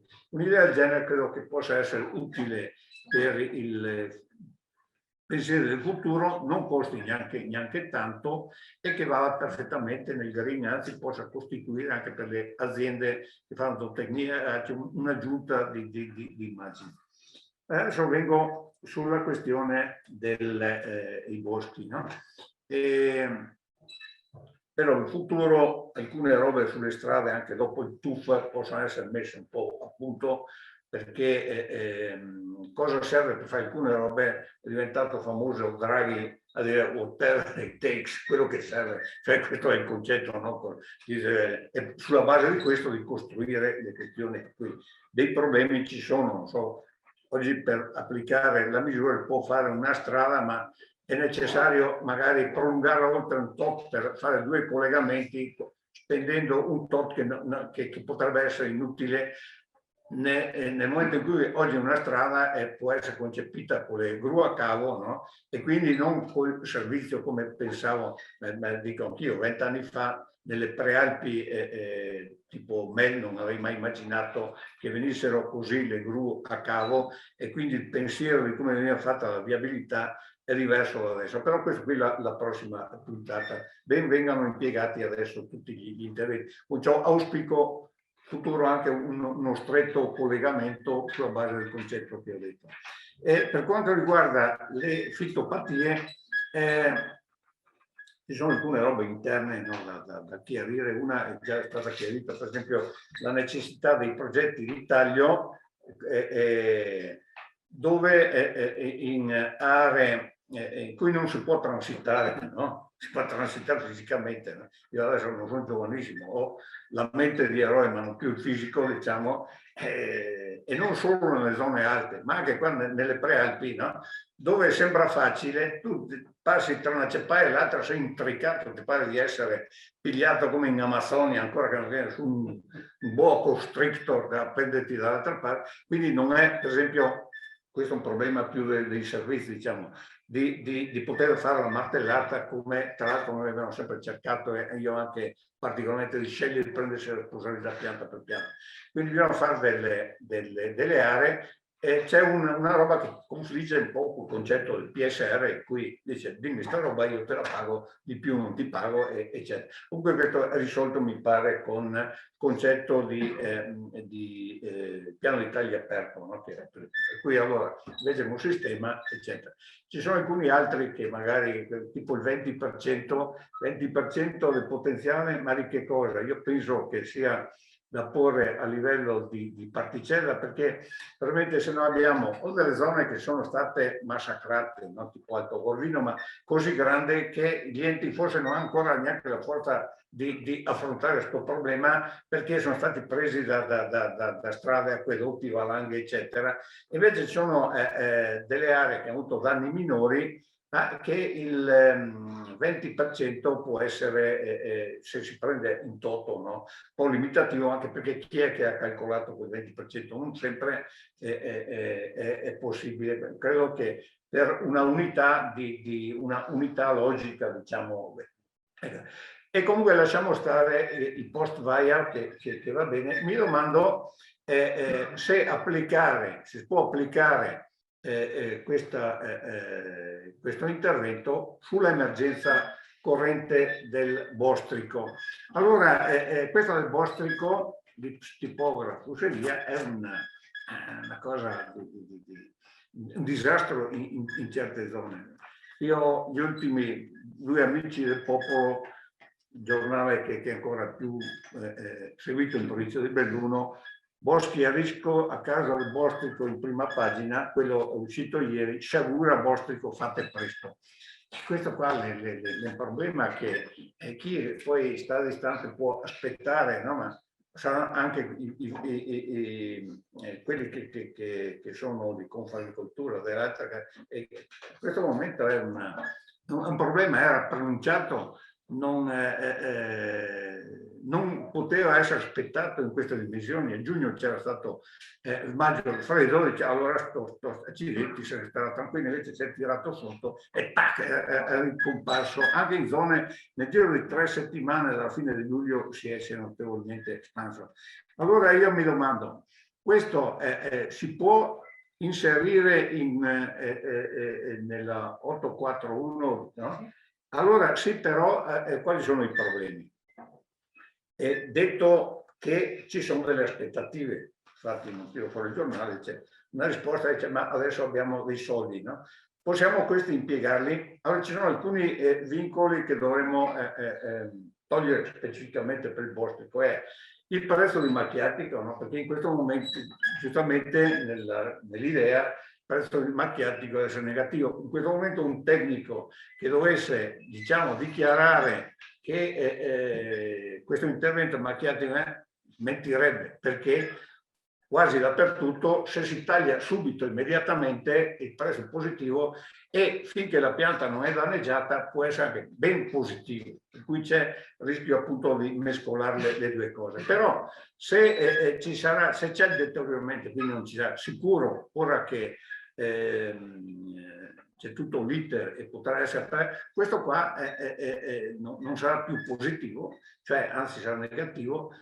E allora c'è questo problema, no? Che non è facile, ma lo pongo. Quindi oggi questa pianta, nella migliore condizione, può essere anche venduta bene, in primavera, eccetera, potrà invece non ha più non possiamo quindi neanche dire a un tecnico fai finta che, no? Perché sarebbe deontologicamente scorretto. Poi ci sarà un altro problema, che è quello delle ditte, le quali chi ha delle ditte sotto mano e se le è tenute, no? Perché c'è un altro intervento vicino, eccetera, se riesce a tenersele senza che abbiano lusinghe, no? Però il problema deborda assolutamente dalla capacità delle ditte di intervenire. Ci sarebbe una emergenza in cui concentrare tutto quello che è possibile, operai dei servizi, operai delle unioni montane, integrare con l'esercito del genio, i Cinook e via, chiedere un intervento straordinario dall'Austria, però c'è un commissario tipo Zamberletti a suo tempo. Questo è un altro problema, vediamo però in che luce mettere sul PSR. Allora è chiaro che tempi e risorse e quindi sul bostrico bisogna fare un intervento, ma mi domando, questo che è già in corso potrebbe essere adattato? Bisogna quindi togliere questo vincolo sì, c'è un'altra cosa in alto, dove c'è sto bostrico pone dei problemi di valanghe e caduta sassi, no? Anche prima dove non c'erano. Deriva anche qualche volta, non entriamo a fare tutta la cronistoria, da materiale lasciato lì perché doveva risparmiare dalle valanghe, no? Questo è stato prevenuto al bosco e questo sta distruggendo il resto. Non semplifichiamo le cose, ma diciamo che è anche per questo. E lì c'erano dei versanti che vanno a rischio, e quindi chi è che può autorizzare, cioè fai il tiro via, ma che cosa succede dopo, eccetera. Quindi c'è un problema. Comunque io mi domando dove il problema non è anche di valanghe, eccetera, se si fa tempo di utilizzare questo intervento concependo una variante bostrico che quindi prescinde dal 20%, perché dove c'è il bostrico bisogna, non si può mandare la Green Pass, no, sei il 20% o roba del genere, bisogna intervenire subito. Non è facile, però e poi su questo, sulle cose bostrico, se può avere un po' di più tempo, perché se no potrebbe bastare un paio di mesi. Diciamo che se un tecnico un mese fa avesse esaminato una questione, non era come adesso. Quindi adesso possiamo immaginare in settembre che se non siamo bocce ferme, il grosso è così. Quindi bisognerebbe riuscire a identificare delle aree e anche delle voci e dei preziari e delle tecniche per avere 2 mesi in più. Poi mi rendo conto, sono anche i servizi forestali che devono fare gli istruttori, eccetera. Però, data l'emergenza, sarebbe utile anche per dare un messaggio, perché sarebbe il primo messaggio che risponde dice fate presto, allora ognuno ha i suoi compiti, compito bostrico probabilmente non era, e nonostante sia annunciato, questa è una cosa grave e che segnala anche una cesura un po' nella storia di certe aree montane. E quindi non dovete rispondermi subito, però su un tavolo, riassumendo, dovete togliere il bostrico, i vincoli del prezzo del macchiatico, eventualmente uno può dire il prezzo del macchiatico questo, però è molto probabile che in data eccetera, con un sistema di, diciamo, di verifica dopo, che potrebbe essere quelli che sono andati via, allora non vengono pagati, ma nel frattempo potrebbero essere fatti altri, quindi di tenere un confine aperto di quello che succede, fermo rimanendo, è ovvio che il PSR, se finanzia una cifra, non è che poi può dire è di più, questo è comprensibile. E però immaginare da questo altri interventi che magari non saranno PSR, no? Dovranno essere specifici, ma di cui c'è già un modello su cui fare un ragionamento. A questo si aggiunge anche il ripristino, poi, che non potrà essere un ripristino, diciamo, di rimboschimento totale, a parte da una solo, diciamo, dice, teniamo le zone a pascolo, ne teniamo alcune, ma c'è un problema che magari solo da Vaia sarebbe stato più limitato. La natura fa i suoi cicli, no? Però i suoi cicli sono lunghi, sono incompatibili, no? Sono per anime belle, no? Allora ci sono, per carità, gli amici ambientalisti, cioè, vedono da una roba che entro 100 anni, entro 20 anni il pianeta muore, insomma, noi dobbiamo stare un po' in piedi per terra, quindi dobbiamo aiutare alcune cose della natura. Semplifico. Potremmo intervenire da adesso nei prossimi anni su un'aliquota, un 20% delle zone di Vaia oppure anche bostricate, e farlo con criteri, diciamo, non tradizionali, non come prima e seconda guerra mondiale, in cui allineati e coperti un capo squadra poteva gestire 100 disoccupati con una bacchetta, cioè questa è 1,5 metri, eccetera, da una bacchetta all'altra pianta un abete. L'abete sembra fatto apposta per fare gli impianti perché tiene le altre specie. Faggio è un'altra cosa, però noi possiamo immaginare dei punti di forza come sono le ceppaie, no? Mentre attorno c'è tutta la vegetazione, di fare delle corone, 4, 5, 6 piante di faggio, di larice in alto, l'abete il meno possibile, diciamo, anzi, niente, però alcune zone tipo Linalonga e Rocca potrà essere anche di quello, e mettere anche altre a corteggio di latifoglie, compreso il sorbo, quindi una cosa anche ecologica, cercare di proteggerle con delle protezioni in loco tipo ramaglia che si ostruisce almeno ti servi, se non si può intervenire, diciamo, creando drastici abbattimenti come fanno in Austria, eccetera, e quindi dare un inizio. Un'altra cosa può essere di accelerare, invece che l'asporto, questo potrebbe essere stato anche adesso, anche indipendentemente dal bostrico, invece di portare fuori del legname, depezzarlo in maniera da guadagnare tempo. Ci sono molte zone dove ci sono dei tronchi per aria, no?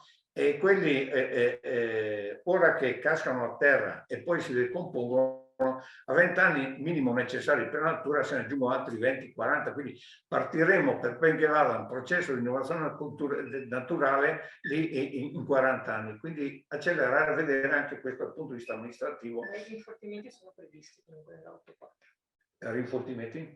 E anche gli impianti. Sì, no, sono ben previsti. Io dico qui, sono già previsti, bisogna discutere, accettare alcune voci che non sono quelle tradizionali, che sono pensate per qua, ma anche c'è l'amico di Rovigo, anche per il Bosco Donzella, tanto per dire, no? Dove vi possono essere fatte anche con un coltivatore, col trattore. Dobbiamo immaginarle così come ho detto, con un alto grado di cultura, no? Qui porrebbe anche la questione che la direzione lavori richiede più tempo che la progettazione perché bisogna stare lì, e però ha anche tutta una serie di risvolti, cioè di creare nuove maestranze cooperative, coinvolgere eccetera, alpini, boy scout e via. Ecco, però questo potrebbe essere un primo passo, non dovete rispondermi, e però la condizione è che sicuramente oggi in questo momento nessuno può presentare un progetto con un'area da cui si parli, l'area questa, e via. Questo lascio alla vostra riflessione, dopodiché magari qui verranno già quanti soldi, però verranno quando il danno è fatto. A questo proposito, poi chiudo, colgo del dottor Contarin, torna al generale, ma anche questo si inserisce nel generale, gli obiettivi, eccetera, il termine strategia, no? Mi permetto, non so che sono anche culture di strategie di altro tipo, se non quelle per adescare donzelle, ma del tipo militare. Sarebbe utile che quando parliamo di strategie concordiamo di avere sempre 3 idee fisse, quindi quali sono gli obiettivi, quali sono le risorse, e questo è chiaro, e quell'altro quali sono gli approcci, no? Gli approcci, i metodi. Allora è più facile tra tecnici di stabilire il metodo, no? Quindi per esempio in silvicoltura noi sappiamo una scuola, sappiamo qual è la nostra silvicoltura, eccetera, e via, e che le persone siano come agenti di questo, non so, quindi non so, la marina britannica, tanto per dire, che ha dominato il mare e il mondo, aveva i mezzi che erano le navi, no? Questo potrebbe essere le imprese, no? Gli ufficiali che erano un corpo molto preciso, però che ragionava con una dottrina e una totale dedizione alla sua causa, no? E i fini politici, questi li stabiliva, i fini quindi importanti, e i fini devono fare un ragionamento già fatto rispetto al passato, il fine, l'obiettivo, ma anche i risultati e le conseguenze. Quindi c'è un fine, tu pigli una collina, no? Perché domini una zona, hai delle ragioni. Però un fine, che effetti ha sulle aziende, sul territorio, eccetera. Pare che parlavamo di impatto, in termini, dovremmo magari chiarirlo, magari perché può confondere, ma che sono i fini ultimi, no? Quindi abbiamo degli scopi, degli obiettivi che possiamo conseguire, misurare subito attraverso indici, quantità, eccetera, ma il cui finalità ultima è di raggiungere altri dei risultati, non che siano lì inerti. E per questo sarebbe facile in persone non mature come comunque siamo quello nel Veneto, di dire ecco qua, mettiamo rimboschimenti, mettiamo sulla carta che abbiamo speso questi soldi, risultato falliti tutti, però siamo a posto perché gli indicatori erano giusti. Grazie. Grazie. Dottore, vuoi fare le conclusioni classiche? Prendo il microfono, state pure là voi. Ma guarda che non vedo un anno, devi passare davanti, se no devi passare il risultato.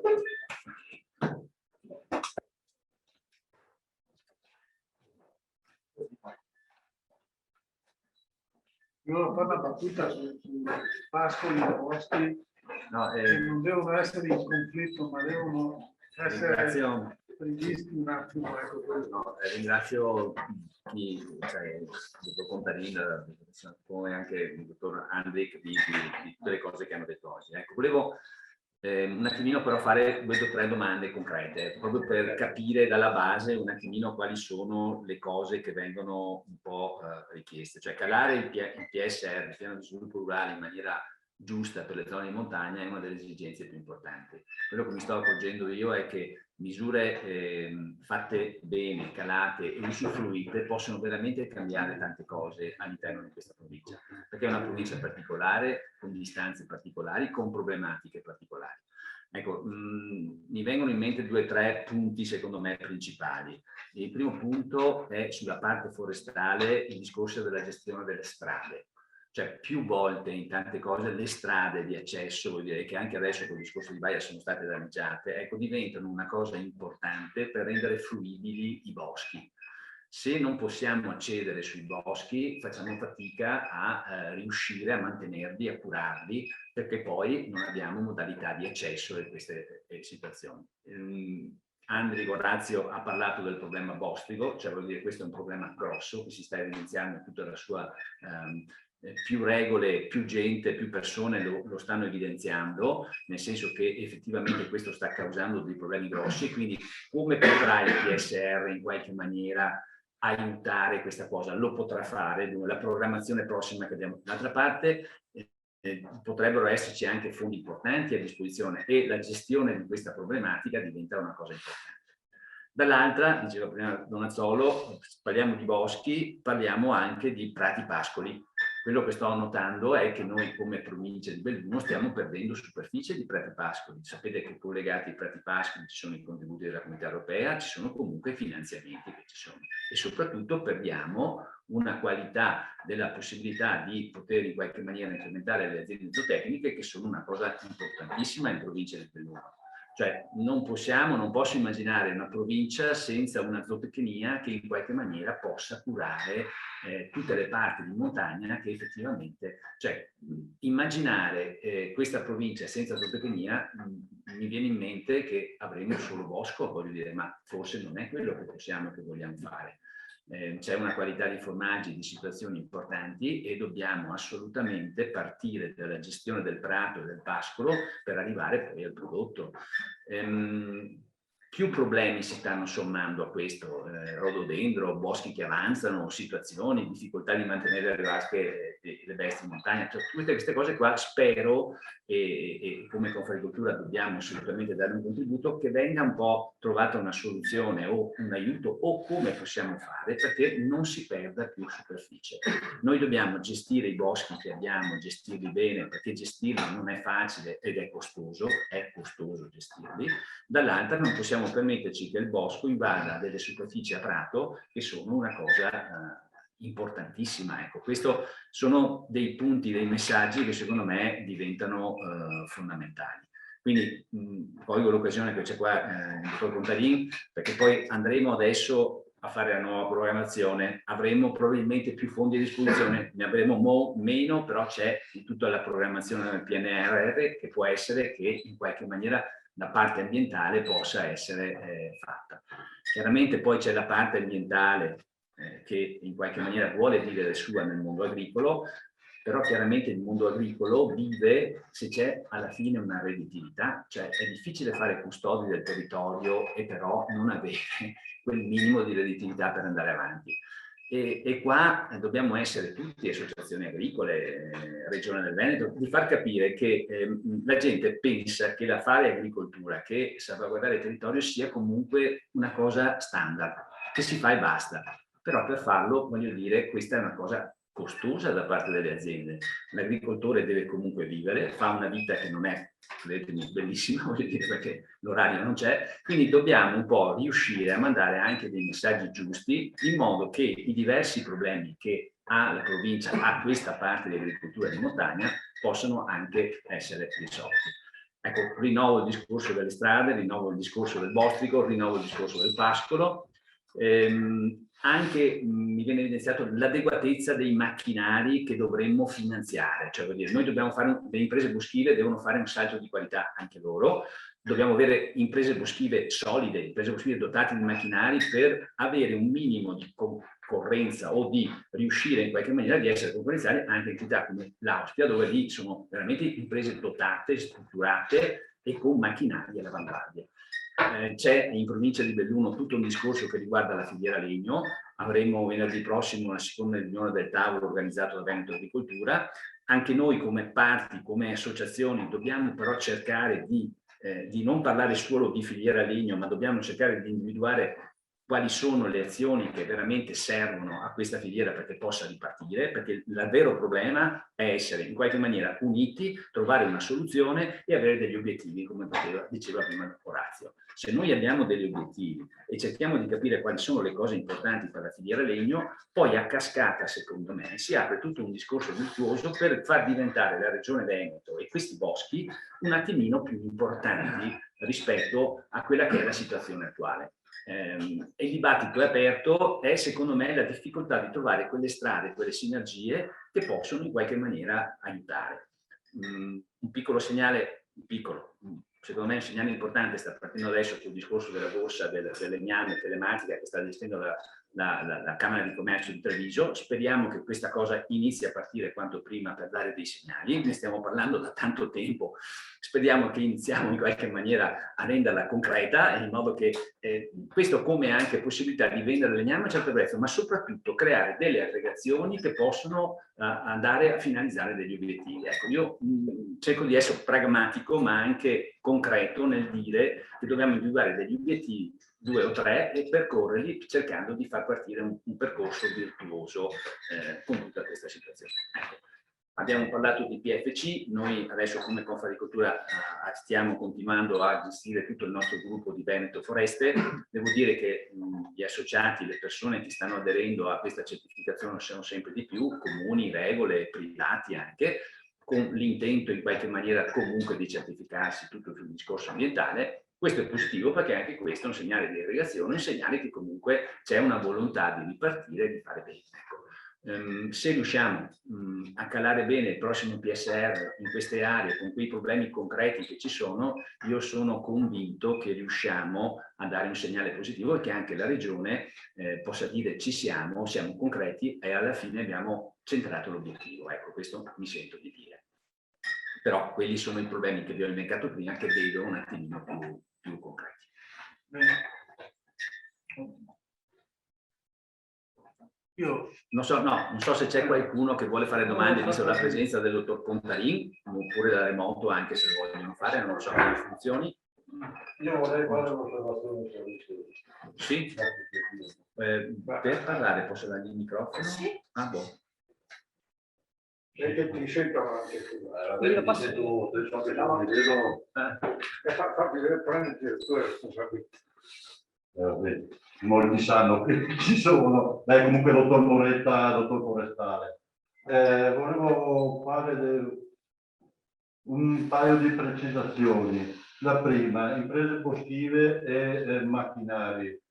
Tendiamo troppo spesso, in base alla mia esperienza di operatore su baia, a tralasciare la questione lavoratori.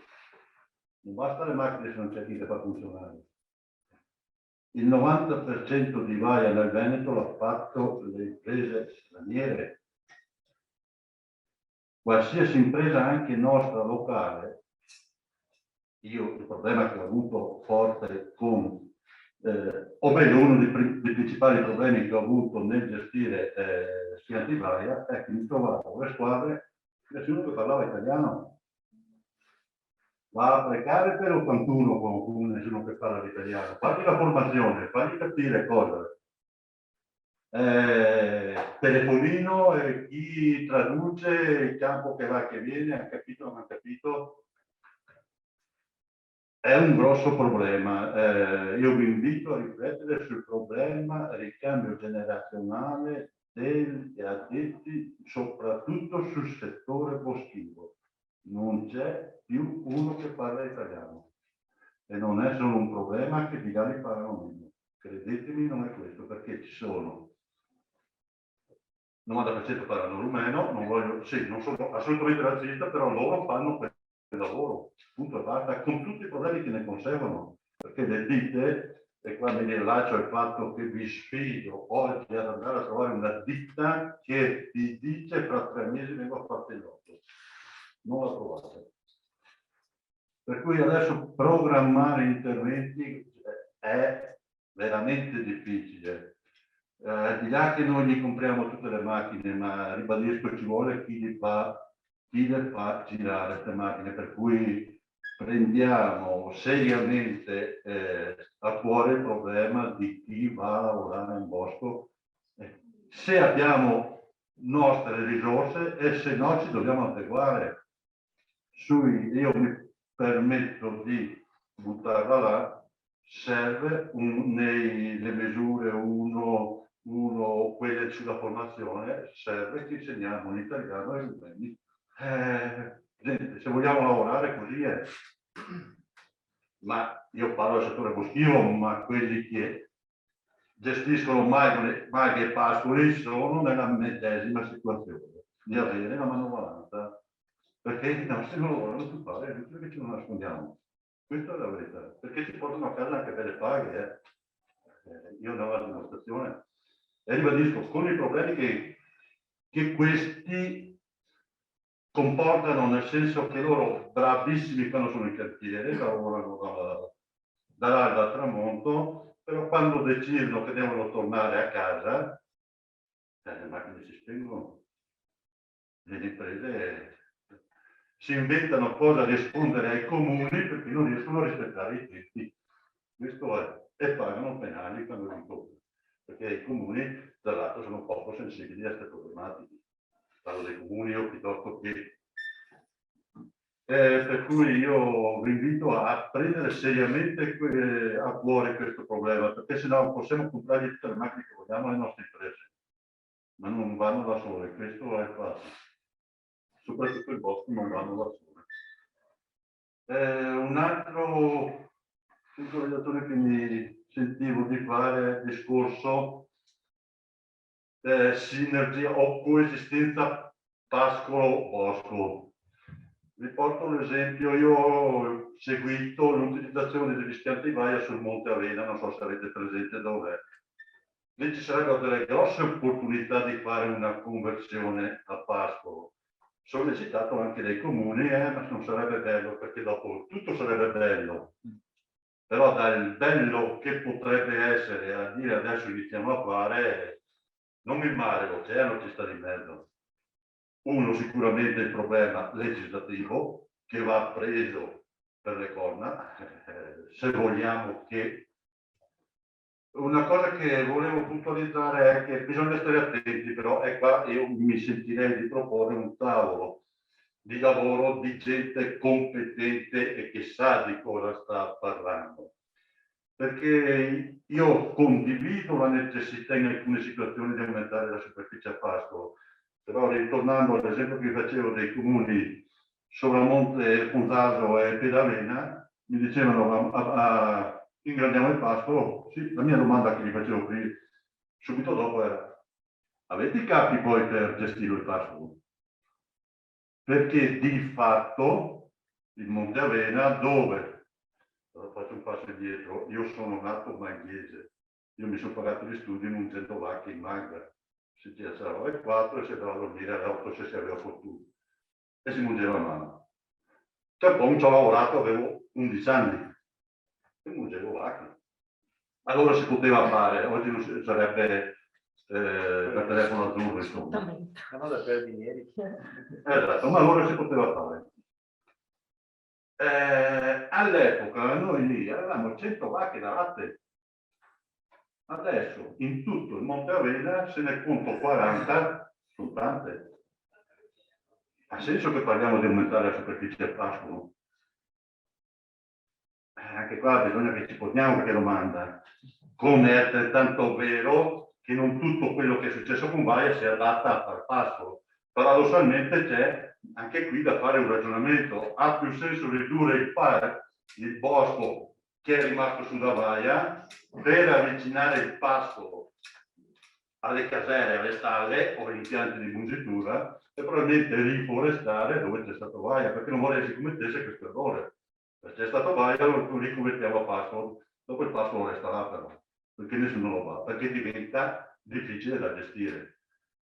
Per cui anche qua io auspicherei che ci fosse un tavolo di chissà cosa fa, perché io condivido, però ho il timore che pur avendo un buon obiettivo il risultato possa essere fallimentare, perché se non si individua un percorso, soprattutto tornando ai discorsi che faceva anche il dottor Andrei, che sì, obiettivi percorsi e una roadmap che sia ben studiata. Mi fermo qua, ne avrei per tante ore, ma mi fermo qua. Mi riferisco al problema della manovalanza. Sì, 5 minuti. Sì. Mentre porto il microfono, faccio anche io un intervento, non sarebbe educato, ma lo faccio come spettatore, una roba semplice.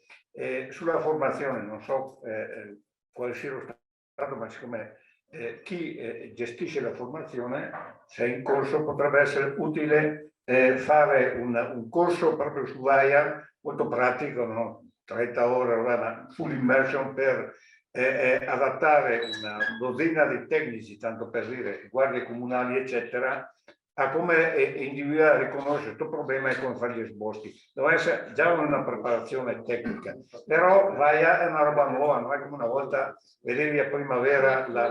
Qui ci sono delle piante che fa paura all'opinione pubblica, ma ormai sono state già atrofizzate, non sono più quelle pericolose. Sono quelle che sono in corso, anche quelle in cui l'espansione non si vede. Non si può portare via di fare dei cordoni sanitari, però questi richiedono ci sono alcuni bravi tecnici, fitosanitario, via. Sono 2, ma devono essere moltiplicati almeno per 10 per avere dei tecnici operativi subito che spiglino la responsabilità. Posso dare alcune risposte? Ci sono altre domande? No, io avrei un'altra domanda. Prego.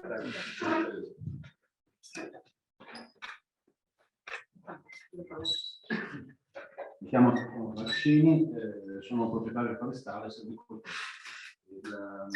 con terreni interessati da VAIA e non solo da VAIA, ma anche dagli eventi atmosferici neve degli ultimi 3 anni. Sottolineo quello che ha già detto il signore prima a proposito del fatto che manca la gente che sappia lavorare nel bosco e non è facile trovarla, e se anche la si trova è un mezzo molto costoso da parte del proprietario o da parte o delle piccole che dovessero essere come terzisti interessati a lavorare nel bosco. E questo è un problema da risolvere. Però l'attenzione volevo portarla alla pianificazione territoriale, perché io ho l'impressione che i notevoli mezzi finanziari che adesso ci sono a disposizione dei bandi possano trovare un ostacolo attrattivo pratico che è in molti comuni la mancanza di piani di riassetto o di piani di riassetto inadeguati. E cioè noi abbiamo una consapevolezza di quello che è la nostra realtà forestale post-VAIA, e la risposta potrebbe essere positiva se avessimo dei piani di riassetto che sono un'esatta fotografia di quello che sono i territori attualmente e che sono in fase di evoluzione in negativo proprio per questa disgrazia che è il bostrico che sta arrivando, che è già arrivato. Quindi gli strumenti di sostegno per uno sviluppo, per una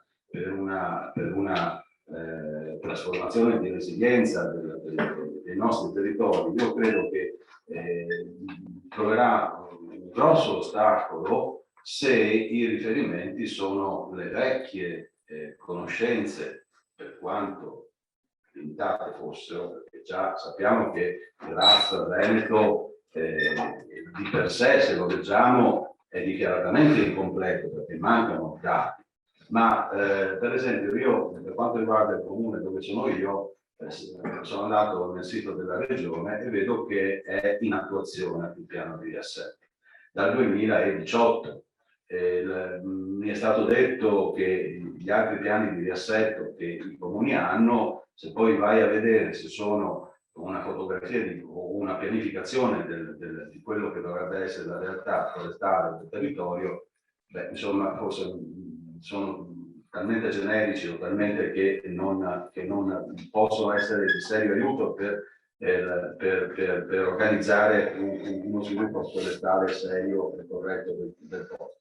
E poi porto l'attenzione anche alle strade, perché i riferimenti, anche mi è sembrato di sentire dalla dottoressa Ucconi, per quanto riguarda interventi di realizzazione di strade forestali o comunque di ripristino di strade forestali, sono gli elenchi delle strade silvopastorali legge 92 del 1992 gestiti dalle comunità montane. Ma se andiamo a vedere anche lì, che dovrebbero essere enti pubblici, dove dovrebbero essere ben individuate le strade forestali, le mappature, le caratteristiche, altre cose, vediamo che alla fine non c'è niente.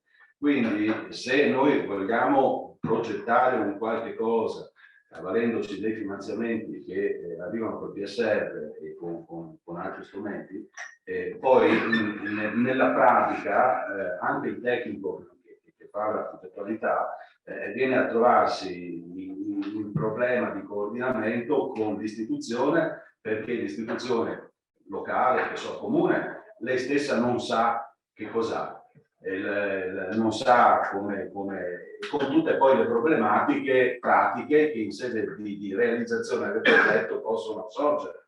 Quindi credo che anzitutto sia da portare all'attenzione della Regione nel far sì che ci sia una pianificazione forestale sotto un profilo di strumenti ricognitivi dello Stato delle foreste, dei posti, che purtroppo necessariamente deve passare attraverso i comuni, molti dei quali in questo momento sono in fase di rinnovo delle cariche elettive, quindi ci sono problematiche che devono essere considerate. Grazie.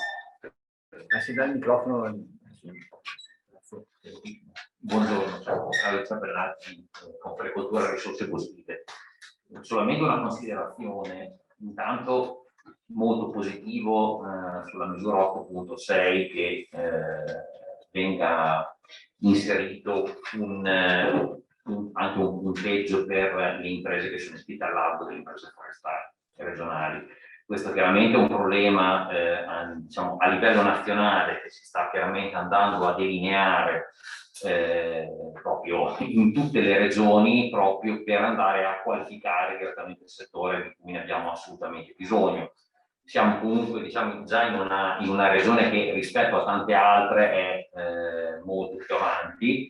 Abbiamo la fortuna chiaramente e quindi è l'auspicio chiaramente che anche il Veneto utilizzi il più possibile il progetto For Italy, tra i quali chiaramente anche nel momento di inaugurazione che è stato fatto a metà luglio in zona del Mugello in Toscana, proprio anche il Veneto era una delle regioni partecipanti a questo progetto, e proprio perché visto che praticamente avete anche diciamo con il primo corso che è stato realizzato con il progetto del Ministero, già la creazione della figura degli istruttori forestali, avendo chiaramente, mi sembra se non ricordo male, 7-8 istruttori forestali riconosciuti dal progetto For Italy.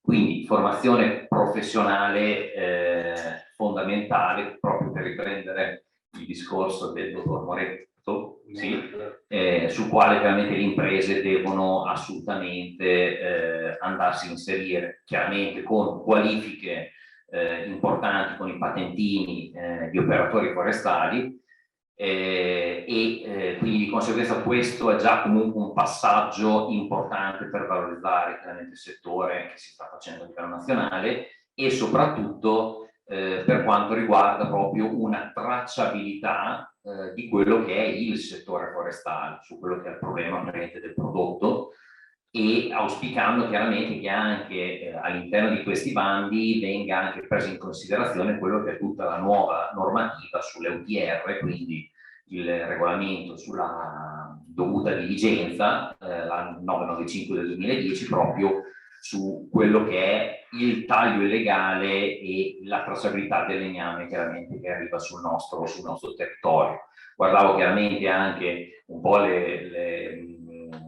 i riferimenti, i requisiti chiaramente anche per l'iscrizione all'albo, questo chiaramente permetterà chiaramente anche alla Regione di avere maggiore chiarezza su quello che sono i prodotti e i quantitativi di legname che ci sono sul territorio.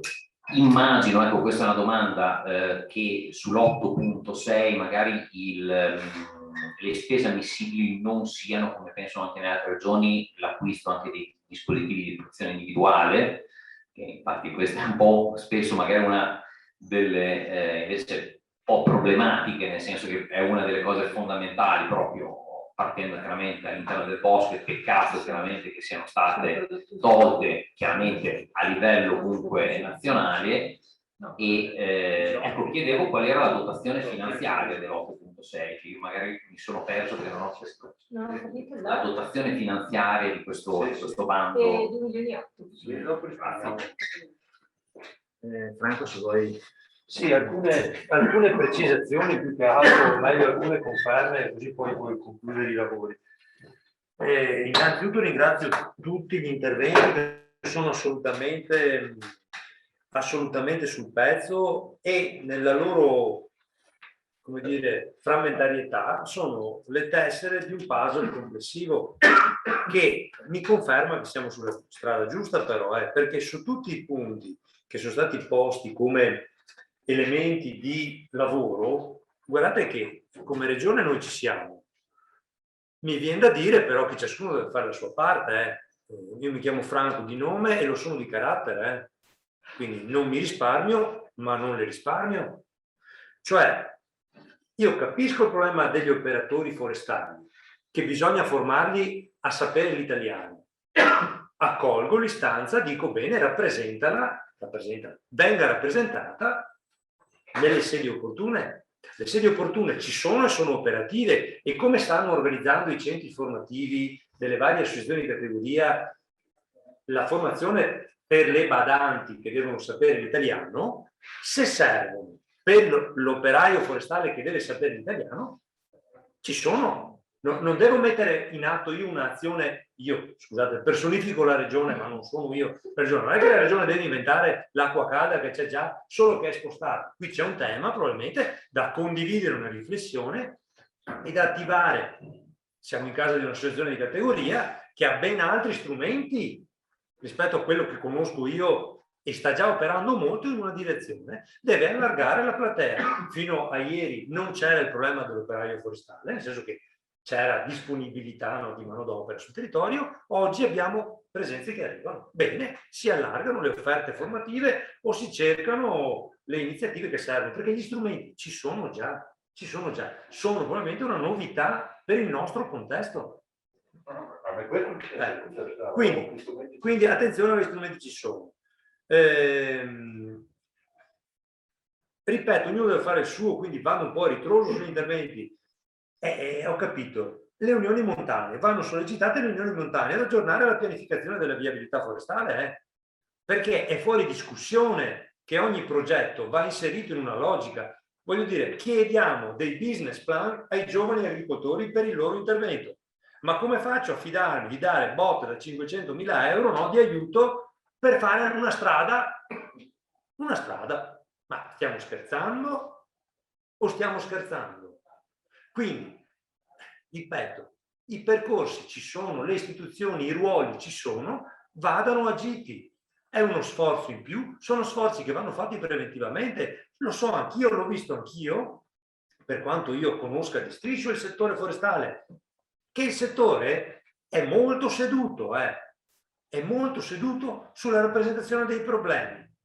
Qui si tratta di alzarsi e mettersi all'opera sulla costruzione delle soluzioni, sapendo che richiedono anni per essere messe in pista. Quindi certo che la pianificazione va aggiornata, ma la regione, più che adeguare le proprie regole per pianificare, più che ripristinare dopo anni di totale assenza lumicino, riaprire il rubinetto dei contributi per la pianificazione forestale, ma cosa deve fare? Agire d'imperio e fare lei i piani forestali col rischio che siano troppo sfumati, poco focalizzati? No, qua ci vuole l'attivismo del territorio nelle forme possibili nelle modalità di sollecito ai comuni, perché io capisco che i comuni sono in difficoltà, che hanno troppe robe. Sì, però mi risulta anche che non siamo nella situazione di 10 o 20 anni fa in cui non sono disponibili risorse, anche finanziarie, per strutturare meglio i comuni. Quindi, lo dico con serenità, basta lamentare, cioè va bene lamentare, ma mettiamoci, lamentare nel senso di segnalare, ma cioè, ognuno il suo, perché se no, cioè, a me dispiace dirlo, però non è che le unioni montane sono un'entità avulsa dai territori, o dovrebbero, uso il condizionale. Quindi le regole impongono questo. Poi ci possono essere anche altre soluzioni, lo anticipo, Orazio, io dico sì, ma ci sono dei limiti però. Il PSR è una coperta europea e non è detto che sia la migliore coperta per coprire tutto. Allora, appurato che c'è, oltre certi vincoli non riusciamo a rispondere, cerchiamo altre soluzioni. Non affoghiamoci sul PSR, non impicchiamoci sul PSR. Non c'è solo il PSR. Una precisazione, dottor Conte, non era un appunto alla ragione, non era un appunto alla ragione, era soltanto segnalare che la attuazione delle misure, cioè io singolo mi trovo in difficoltà a fare la domanda, perché se fare la domanda delle persone e poi mi trovo impastoiato con comunità montana o comune, perché non ci sono coordinamenti, non ci sono funzioni, io non faccio la domanda e quindi i denari a disposizione per i cittadini poi alla fine rischiano di non essere utilizzati. Il problema, le rispondo anche su questo, lei lo vive come un problema. Io le posso dire che è difficile dal mio punto di vista, io sono un'autorità di gestione e quindi ho questa responsabilità, no? Posso segnalare, invito la dottoressa Lucon a segnalare alla sua dirigente e all'asset forestale queste disfunzioni.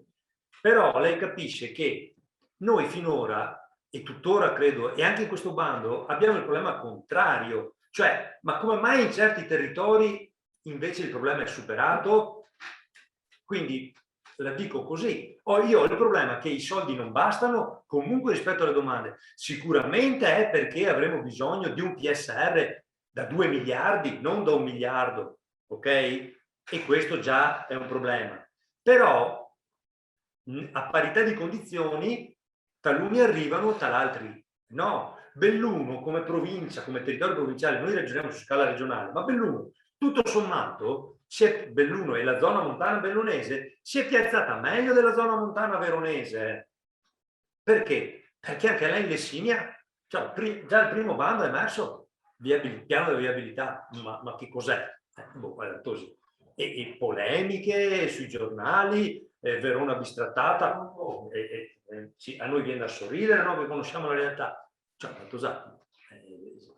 io spero si siano attivati, che non succeda anche su questo bando che mi esce il consigliere regionale veronese, parlo a Belluno di Verona, ma non farò il contrario a Verona, diciamolo simpaticamente, che si lamenta, ma tesoro mio, scusami, voglio dire, si sa, è risaputo. Se si fa un piano è perché serve. Poi sicuramente è vero, Vaia sta stravolgendo. Come regione, per quello che ho conosciuto finora, ma quello che è in atto, insomma adesso c'è anche Silvia Maier, collega che segue Lo Foreste, che ha editato l'esperienza di Gigi Alfonsi, che è motivata sul pezzo, è giovane, ha avuto varie esperienze, sta dando un ampio contributo. C'è tutto un percorso che sappiamo di dover fare proprio per rendere fruibile già a livello di indirizzo. Realizzeremo i PFIT, che sono il modo più aggiornato che tenga conto anche di questa variabilità ricorrente per dare un quadro di regole a quel livello, per redigere dei piani più adeguati, piani di riassetto più adeguati, che quindi diventino un supporto informativo per i proprietari più prontamente più coerente, più prontamente fruibile, più aggiornato, quindi lo sappiamo. Ecco, su questo c'è uno sforzo in atto. Siamo in questa fase però troppo presto, ma se ascolto Orazio anche troppo tardi per certe vicende, quelle del Bostrico. Quindi dico, adesso abbiamo questi bandi aperti, vediamo di approfittarne, in senso buono, per quanto più possibile. Come uffici teniamo conto di ogni informazione che arriva, ben disposti a tirarli al massimo in termini di flessibilità.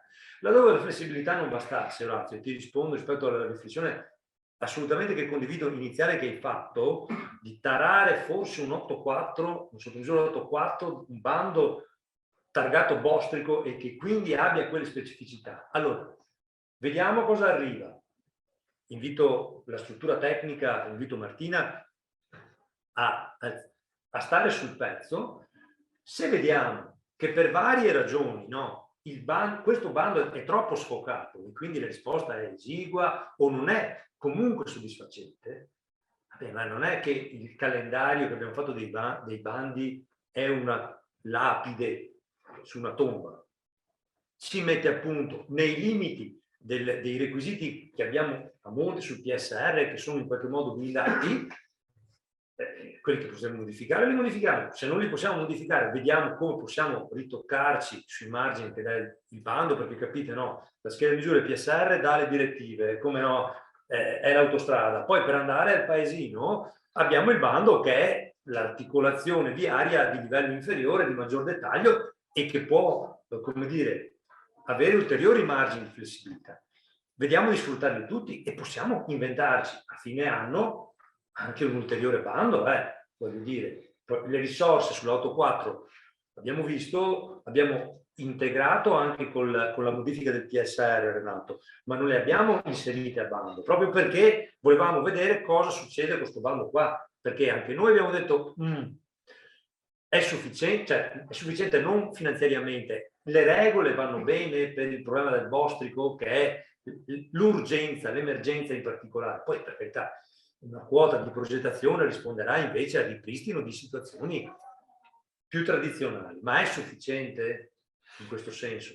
È un po' un test che facciamo ben disposti con tutti i suggerimenti del caso a capire come limare meglio. Ecco.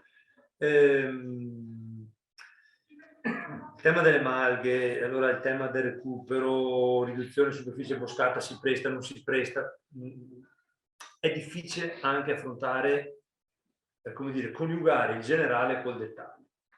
Probabilmente si tratta di fare, come hai detto tu, un uso non convenzionale, l'hai usato nell'esempio del boschimento, ma anche delle regole che abbiamo. Si tratta di provare a inventarsene un uso non convenzionale, cioè mettere un po' alla prova, cominciare a ragionare su dei casi, caso per caso, e capire perché anche facendo la sintesi di tutto quello che avete rappresentato in questa breve riflessione,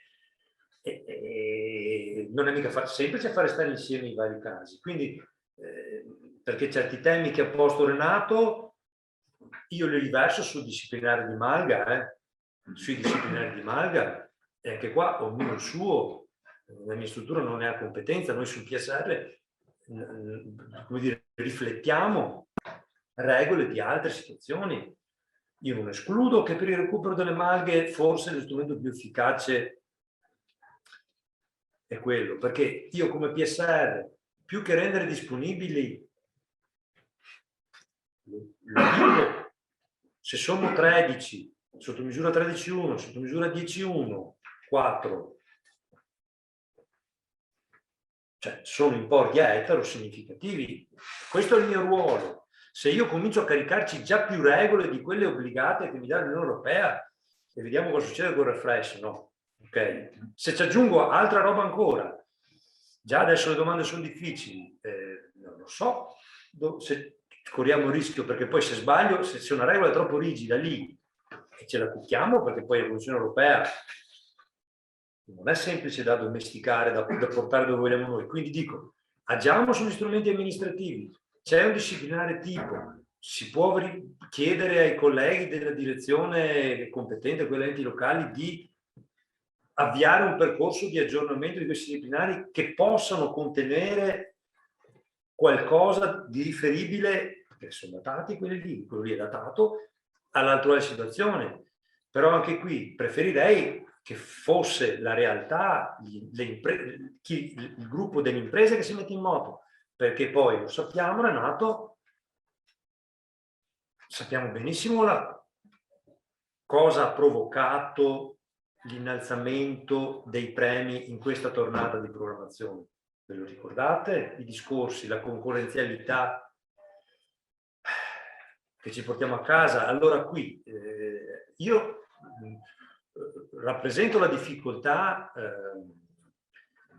degli uffici di arrivare a dare dei requisiti aggiuntivi a quelli obbligatori previsti dai regolamenti che orientino la ricaduta sul territorio innescando concorrenzialità positive sul territorio ma senza imbarcare estranei, ok?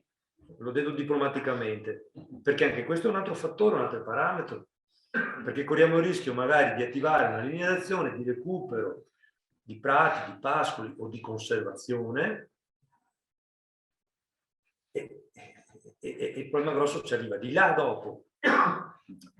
Quindi porto a casa stimoli importanti su cui ragionerò con i colleghi responsabili delle varie materie e delle varie strutture, però l'invito è a tutti noi, come dire, a continuare, ok, a stare sul pezzo e a sollecitare, ad aggredire per far presente a tutti i livelli, da quello locale in su, senza risparmiare nessuno, che in qualche modo questa fase, incidentalmente se vogliamo, perché credo che forse qualcuno più bravo di noi, di me, di sicuro, poteva immaginarlo, ma una coincidenza attuale, come l'attuale, no? Ora, adesso la consapevolezza maggiore di cosa è stato la provocazione di Vaia, l'urgenza come dire, di un passaggio anche demografico, anche generazionale che tu hai evocato nelle tue parole, pur non dicendolo, un trapasso di queste zone più difficile di quello che è successo finora. Non si va più per induzione automatica, ma bisogna motivare di più, bisogna avere gente che sceglie questo contesto di crescita, di lavoro, di vita, no? Si poteva immaginare, ma in qualche modo è come una discesa che si accelera sempre di più man mano che va avanti. Siamo arrivati a livelli gravi, quindi varia. Questa situazione contestuale qui, demografica. Una situazione economica complessiva, no, perché la montagna è tenuta su in questi anni con grandi iniziative anche imprenditoriali, se penso alla Gordino, no? E cito solo quella, ma penso anche comunque a quello che è le Busche, nei vari settori, no? Ma sono in balia di un mercato internazionale, quindi il rischio di polarizzare troppo certi contesti territoriali su monocolture, quelle che chiamiamo la monocultura, no? In agricoltura, ma ci capiamo subito, che parliamo anche dei settori più sofisticati, quello è il vero problema adesso, l'economia attuale. I mercati ci stanno dimostrando questo, delle fragilità rischiosissime. Una complessità di norme e di regole perché a fronte della scarsità delle risorse tutti cercano di essere sicuri che vadano lì dove devono andare. Allora complichi le regole, la burocrazia che aumenta. Io cito solo queste variabili perché sono quelle che vediamo, no? E che emergono da tutti i nostri interventi. Nessuno l'avrebbe immaginato. Però questo deve motivare noi, che oggi siamo responsabili, non per noi oggi, ma anche per qualcun altro domani, a dare il massimo. Ecco, io spero, con la dottoressa Lucon, di avervi rappresentato che come regione, con tutti i nostri limiti, che non vi chiediamo di perdonarci, anzi, ci siamo. Io ho l'ordine dell'assessore Caner che sa che oggi siamo qui e quindi, come dire, mi tiene sotto osservazione, ecco, diciamo, potete andare lì a lamentarvi volentieri, ma Contarini ha detto non fate, lo trovate preparato e motivato a orientarmi se sono un po' fuori tiro. Sappiate che la regione, ecco, su questo c'è, però come dire, non scambiatela, non è un contraddittorio, lo dico al Signore che col massimo rispetto ho ben apprezzato, lo dico a Orazio e a tutti voi, al Presidente, però ecco, è come se nessuno di noi potesse consegnare all'altro il problema, il tema. No, siamo compagni di viaggio, ognuno di noi ha un ruolo, però, come dire, confidenti e fiduciosi reciprocamente e rispettosi, però ognuno di noi deve fare il suo pezzo. Ecco, questo è un po' il tema che dico, perché ne verremo fuori solo in questo modo, perché il contesto richiede questo. Non è più sufficiente, e lo dico spesso ai collaboratori, non è più sufficiente quella che era la rimpianta, e sono tra quelli direzione foreste, non basta quella. In qualche modo finora le politiche, le situazioni, i contesti erano relativamente più espliciti, non più semplici, più schietti, e c'erano un quadro di regole che consentiva quasi di avere un player, un soggetto che faceva sintesi e poi riorientava agli altri livelli. È sempre più difficile fare così, per la complessità, per le interlocuzioni plurime, eccetera. Quindi è per questo che dico che ognuno di noi deve fare tutto quello che può fare in tutte le sedi che frequenta, perché ognuno di noi frequenta sedi varie e diverse su cui può far valere e riportare il problema e soprattutto, perché ne sono emerse molte, le possibili soluzioni, e quindi invocare che a sua volta anche l'altra istituzione, l'altro soggetto faccia la sua parte nell'interesse della montagna, del settore agricolo, del mondo rurale, come dire, che è la nostra ragione di vita, la nostra scelta di vita. Va bene? Grazie. Una sola richiesta di informazione. La Regione si sta interessando o a modificare la legge, quella sulle strade silvopastorali, e più specificamente sulle strade forestali, oppure è tutto fermo? Se posso dire io? Grazie. Allora, in questo momento il decreto ministeriale non è ancora definitivo. Quindi si aspetta quello? Sì, perché c'è la modifica tramite. Non siamo noi la struttura di riferimento, sì, penso che e suppongo che i colleghi si adegueranno alle nuove indicazioni del sostanzialmente la Regione è in attesa del decreto attuativo della legge statale, certo, per poi adeguare la normativa regionale. Sì, perché dovremo... Grazie. Sì, non è un'attesa sterile peraltro. No, siamo attivi e abbiamo fornito una serie di emendamenti alla prima bozza che era già uscita ormai purtroppo ai noi a fine dell'anno scorso, quindi, ma le posso dire che c'è un'interlocuzione difficile, particolarmente difficile, col MIBAC. Nella bozza sono ancora considerate le comunità montane come collettori delle strade del territorio? Oppure... No, questa sarà una scelta che faremo a livello regionale. E quello che posso dire è che a livello, se non ricordo male, un po' correggere il dottore Salucon, a livello di decreto ministeriale ci sono gli indirizzi e purtroppo, dal nostro punto di vista, stanno emergendo, con una buona volontà di dare dei paletti di salvaguardia riferiti a certi contesti, non a quello veneto, non a quello friulano, non a quello lombardo, perché abbiamo presentato un emendamento insieme con questi colleghi regionali. Si sono commesse, abbiamo visto scritte delle ingenuità che complicano il percorso che già in qualche modo noi avevamo sperimentato e praticato, non in termini di competenza, ma in termini proprio di merito tecnico. Siamo arrivati che vorrebbero scrivere su questo decreto, noi speriamo di no, ma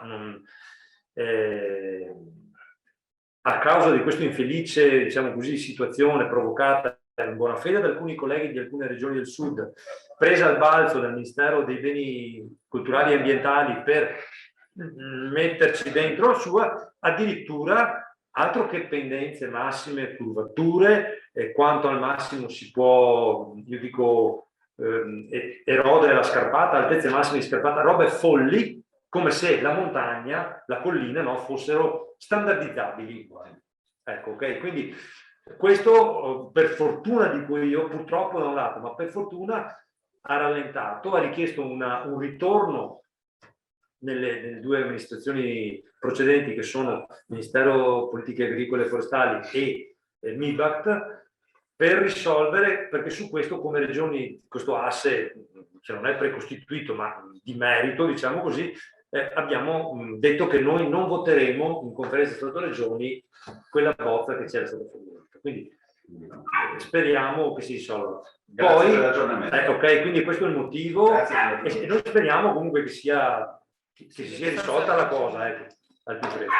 Va bene, chiudiamo. Se posso aggiungere solo una cosina, visto che aveva fatto l'inciso il direttore di Confagricoltura, proprio rispetto all'albo delle imprese forestali, volevo aggiornarvi sul fatto che entrerà in vigore il nuovo albo del 1° di ottobre e abbiamo istituito una riunione proprio per presentare le novità che verrà svolta il 28 di questo mese. Se volete iscrivervi siete benvenuti, soprattutto se lo potete diffondere alle imprese che saranno interessate. E online.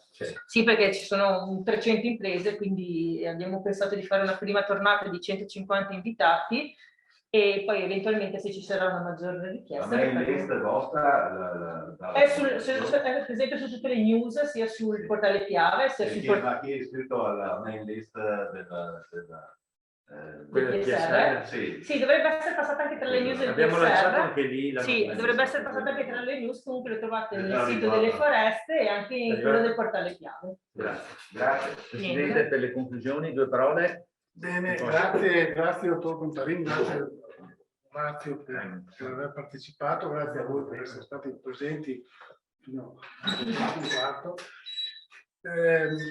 Volevo fare e dire questo, che abbiamo di fronte una strada tortuosa, no? Di quelle che si fa fatica anche a intravedere. Diciamo che oggi qualcosina in più riusciamo, grazie alla Regione, insomma, che ha illustrato in modo molto convincente, diciamo, che ci siamo sul pezzo, ecco, siamo fiduciosi.